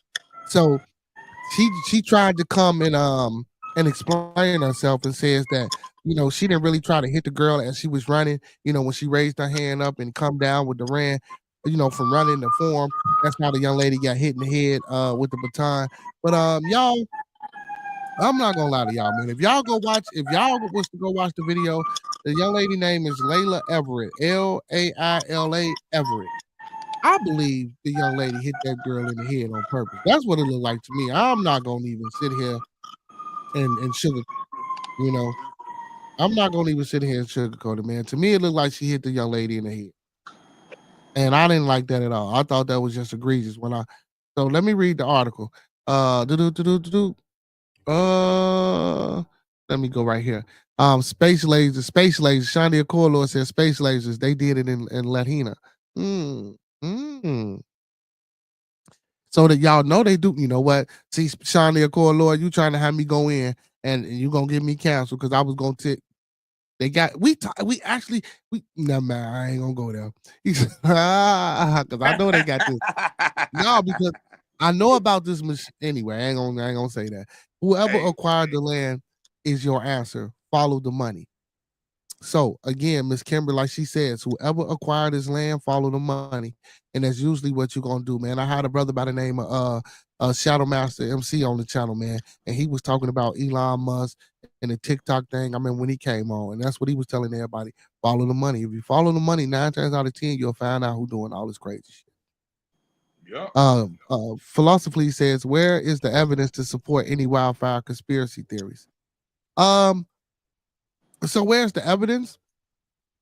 The evidence is how the fuck is this shit just burning? Right. But you know what? Exactly. You know what? Somebody said it. You know how hard it takes for fresh wood to burn though? Like Oh, that Without was fallacious. chemicals? Mm-hmm. Yeah, it would have hit the wood. It just doesn't make sense. It would have hit the wood. Let me shut up. It just, I don't know, man. So No, Sean go. did I want correlate. to hear. I want to hear your theory, Professor. But I know you probably get too deep into it. But I really want to hear. No, what the you, brother trying to run his show. I ain't. It's 6 minutes. I don't know what his time Hold is, on. but So it's a Sean did long court. Listen. discussion. So but Frank always. So Frank, we can get back on this tomorrow. But Frank always do this. So Sean did Corlor says, Filosa. He says, look up who now owns Paradise, California. See, so when you say these, and then I get it. I get Frank. Frank try to come from a a realistic point where if it's not affecting him, or if it's not directly affecting him, or if it's not in his face, and there's no physical evidence, again, that's why we're having these conversations. You know what I'm saying? Because like I just read the article where they said it could have been s'mores, but you really believe a motherfucker was in the backyard making s'mores and half of fucking New York? Come on, and half of fucking New York is burning down. Man, no, Frank, I'm gonna need you, Frank, to come out that damn Baltimore suburb and come into reality sometime. I love you, Frank, but I need you to come, you know what I'm saying? Come on, man. He said, how about you just tell me? He said, I tried it, and it just says a bunch of rich Californians. What? See, and there you go. Just like Miss Cece told us, I said the suburb of Baltimore. Yeah, you in the suburb of Baltimore. You ain't with a riffraff at, Frank. You know what I'm saying? Listen, Frank, go live with the riffraff. I guarantee you your whole opinions will change on some of the shit that we be talking about on the show if you go live with the riffraff. go live off that rural area. He had no on, bro. Hey, so Lord, you so sound here like my you go. students on, bro. Yeah. So here you go. Trackstar says hitting an opponent in the head with a baton was an accident. It says Aaliyah Everett, a track star and senior at IC Norcom High School, is speaking out about her shocking footage showing her striking an opponent in the head with her baton and allegedly injuring her during the relay race. Everett said it is more than a viral clip that meets the eye. Everett would never imagine her trip to class 3 state indoor championships on Tuesday would take a drastic turn. It's like they are going off one angle, Everett said. She and Kaylin Tucker, a junior at Brookfield High School, were competing in the 4x200 meter relay when they nearly collided with each other when they nearly collided with each other while rounding a curve on the track. After a couple of minutes of hitting her, my baton got stuck behind her back and it rolled up her back, and I lost my balance when I jumped. They said when I pumped my arms again, she got hit, Everett said. Everett said the incident was accidental. I know my intentions and I would never hit someone on purpose, she said. Everett's parents are outraged by the backlash. I didn't have to see the first video, second video, or the 10th video. I know 100% that she would never do that to nobody, Sakita Cost, Everett's mother said. The IC Norcom High School team was ultimately disqualified when Vincent Pugh, former citywide athletic director of Portsmouth Public School, found questionable. He said a play-by-play showed that Turner was running closely to Everett. If a person comes up on the outside, they got to be a full stride ahead of me before they can cut in front of me, Pugh said. The Tuckers spoke with WSLS and what did it say, Renoki, and said that they are seeking an apology from Everett. She revealed that she has made efforts to get in contact with the Tuckers, but have been blocked by her on social media. Moreover, the Everett family was served with court papers as the Tuckers won a protective order. Get the fuck out of here. We ain't never got to see you again. It doesn't seem, and I don't even know why I said that, because I ain't gonna lie, y'all. If y'all watch this video, it looked like that little girl hit that girl in the head. I'm just telling you what it looked like to me. It doesn't seem right that this would happen, and now we have to go to a city 3 hours away that everyone hates our guts already. Janoa Everett, her father, said. They are assuming my character, calling me ghetto and racial slurs, death threats, all of this off a 9-second video, Aaliyah Everett said. Mike McCall, director of communications for Virginia High School League, released a statement saying, we don't comment on individuals or disciplinary actions. I can tell you that the actions taken by the meet director were appropriate and correct. We are still reviewing the situation, but that's all I have for right now. He said this is a serious issue especially when it involves the safety of the athletes in the competition. Now, I'm going to say this, y'all. I see the video. Now, I hate that can with the racial slurs and can black folks be racist and shit like that. I really don't believe in melanated individuals being racist due to the shit that was happening and put up on us.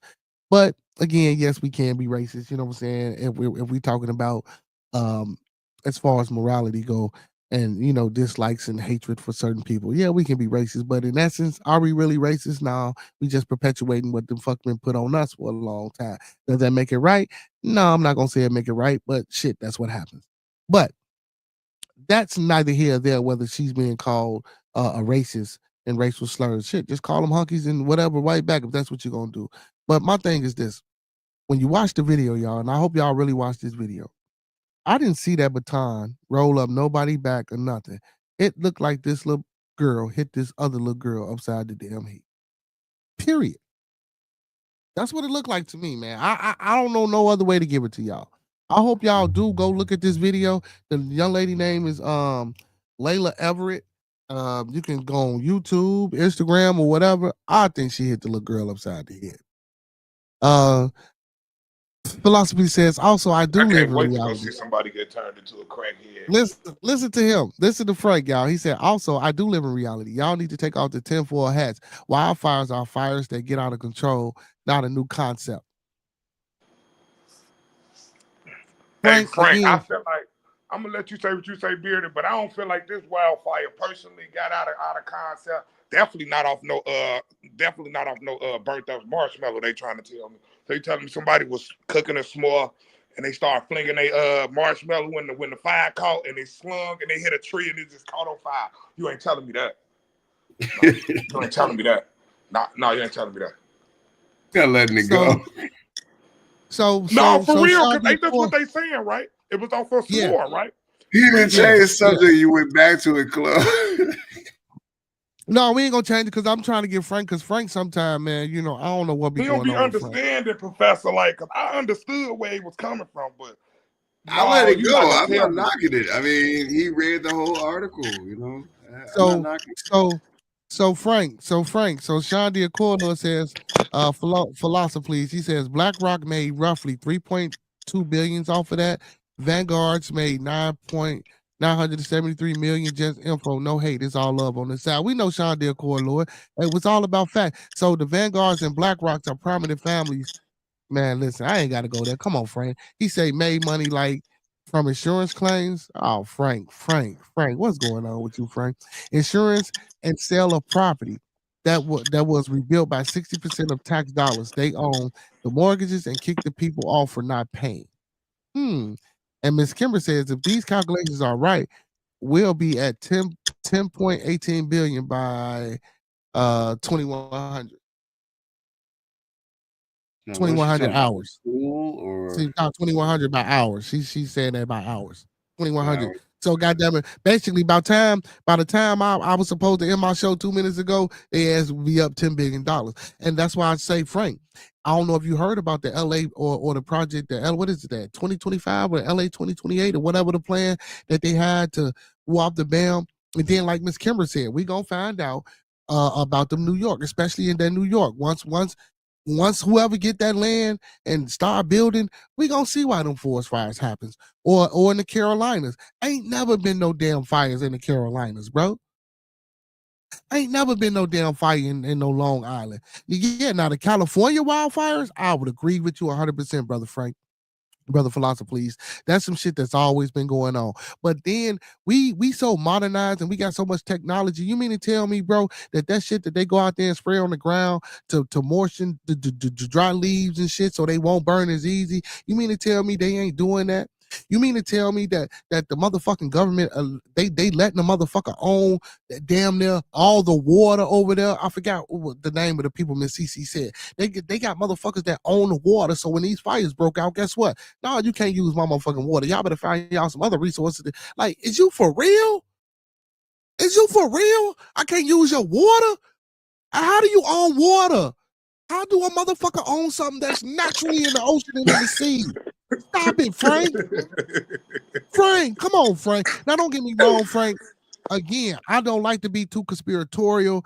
I don't like that conspiracy theory shit because, like I tell y'all this, man, I say this shit all the time. If me, Club can't get in, and Brother Master Teacher sit down to conspire some shit, it's not a conspiracy. Goddamn it! If we thought about it, we can plan it out, and we can make it fucking happen. It's all up to perception. It's all up to you know what I'm saying, how we can get other motherfuckers to see what we got going on, which determines on whether it's a fucking conspiracy or not, or whether Yes, it actually sir. takes off the ground, or whether it Now, actually takes off the ground. yes, sir. Come And on, Frank. I definitely understand what you just said, because in other words, it's like you were saying, proper preservation prevents poor performance on life. Because you sit and you think it out, you execute. Hey man, you can execute whatever the fuck you put your mind to, and that go for anybody. That ain't just us. That go for anybody. Shit. That's true. Bro. That's true. Hey, and I love Frank, man. You know I love Big Frank. Big Frank, you know, one of my favorite moderators, man. But Frank, you got to come back down, though, Frank. So Sean Diacolor says, hey, love you all. He says, don't let your ego get you. Remember, stay amazing, stay you.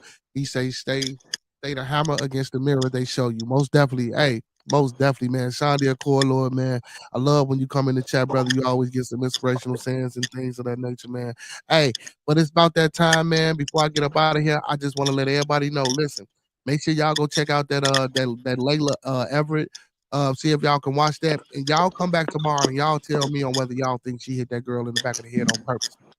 Now, with that being because I think she did, you know, and I hate the fact that they trying to say, you know, now they got to move and go out of the, you know, go 10 towns over to experience even more racism because they already in Virginia, and Virginia is a racist town. I love people. I don't give a fuck. It's all about how you let that shit roll off your skin. But guess what? We know it's some white folks out here that hate black folks, and we know it's some black folks out here that hate white folks, and we know it's some Mexican folks out here that hate everybody. Listen, man, it is what it is. To each his own.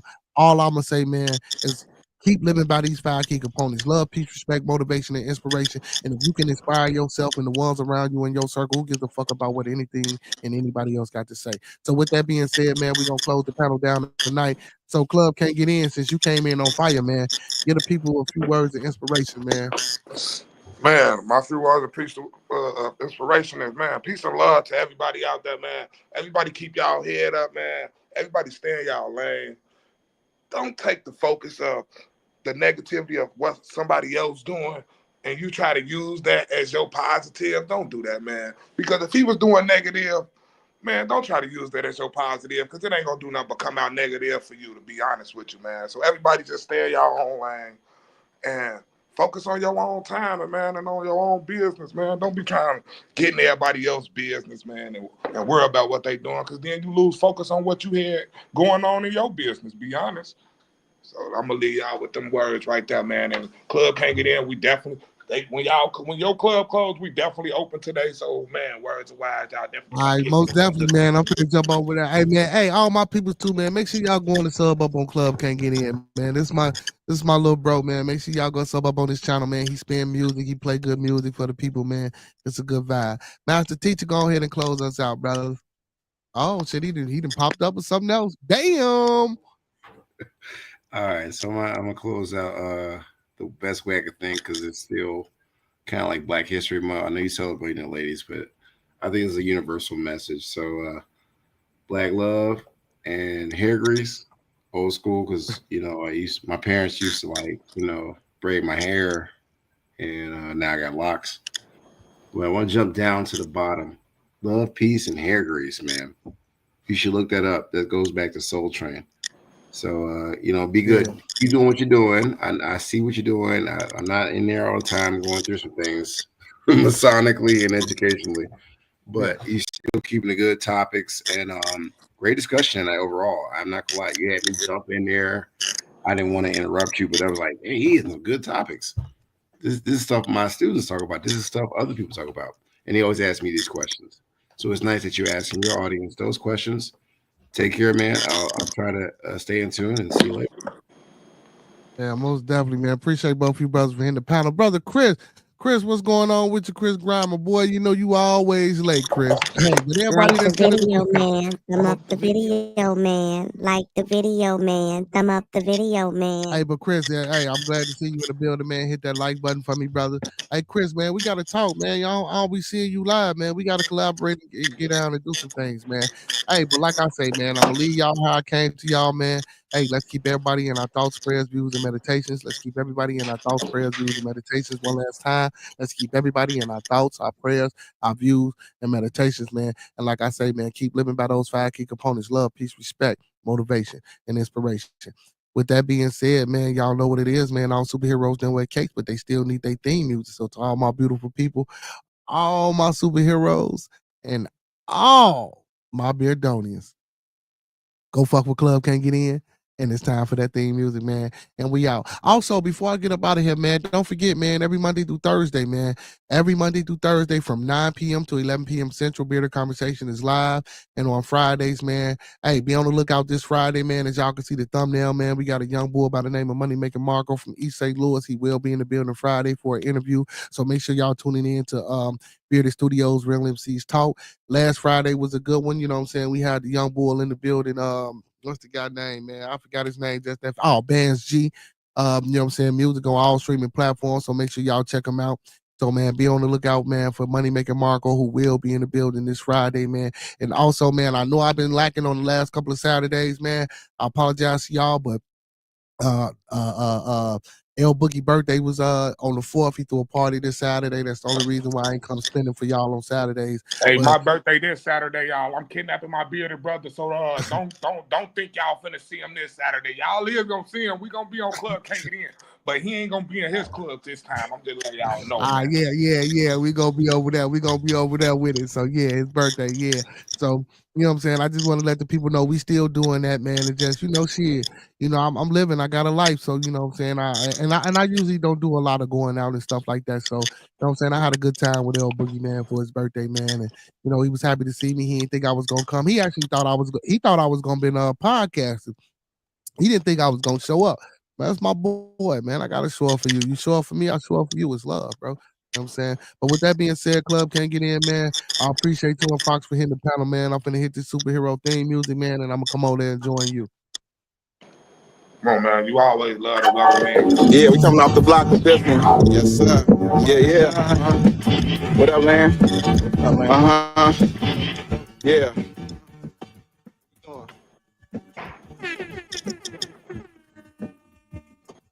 Bearded conversation.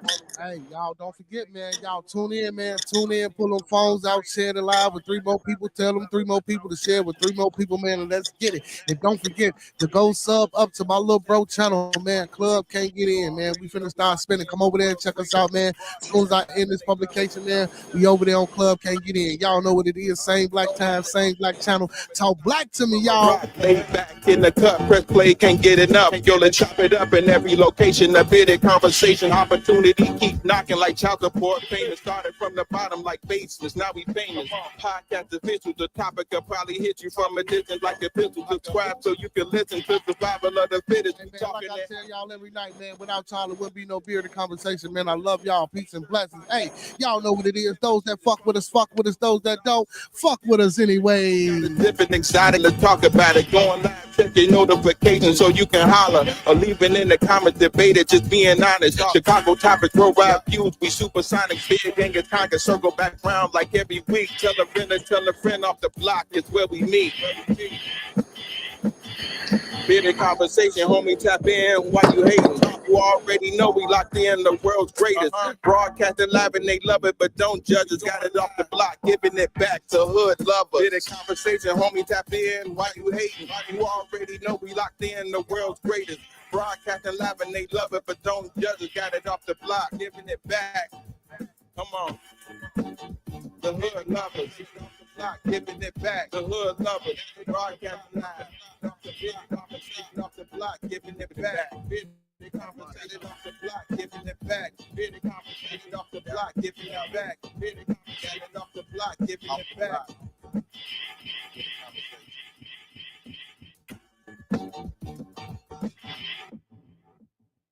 Yo, also, I want to let the people know before I get up out of here, man. Hey, man, we got memberships. We got super chats, man. Make sure y'all become a member, man. If y'all mess with your boy, man, hit one of the membership packages, man. We got the bronze beard, we got the silver beard, and we got the black beard, man. Hit one of the memberships. Or if you're not, man, just support your boy, man. Link pinned at the top of the chat.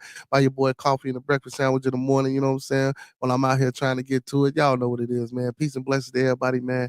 Hey, when we come together, may we always meet on a level. Once we're in each other's presence, may we always be humble and plumb. And when we leave each other's presence, may we always part on the square. With that being said, peace and blessings. I love y'all, man. Don't forget to tune in tomorrow with Toxic Tuesday. And we out.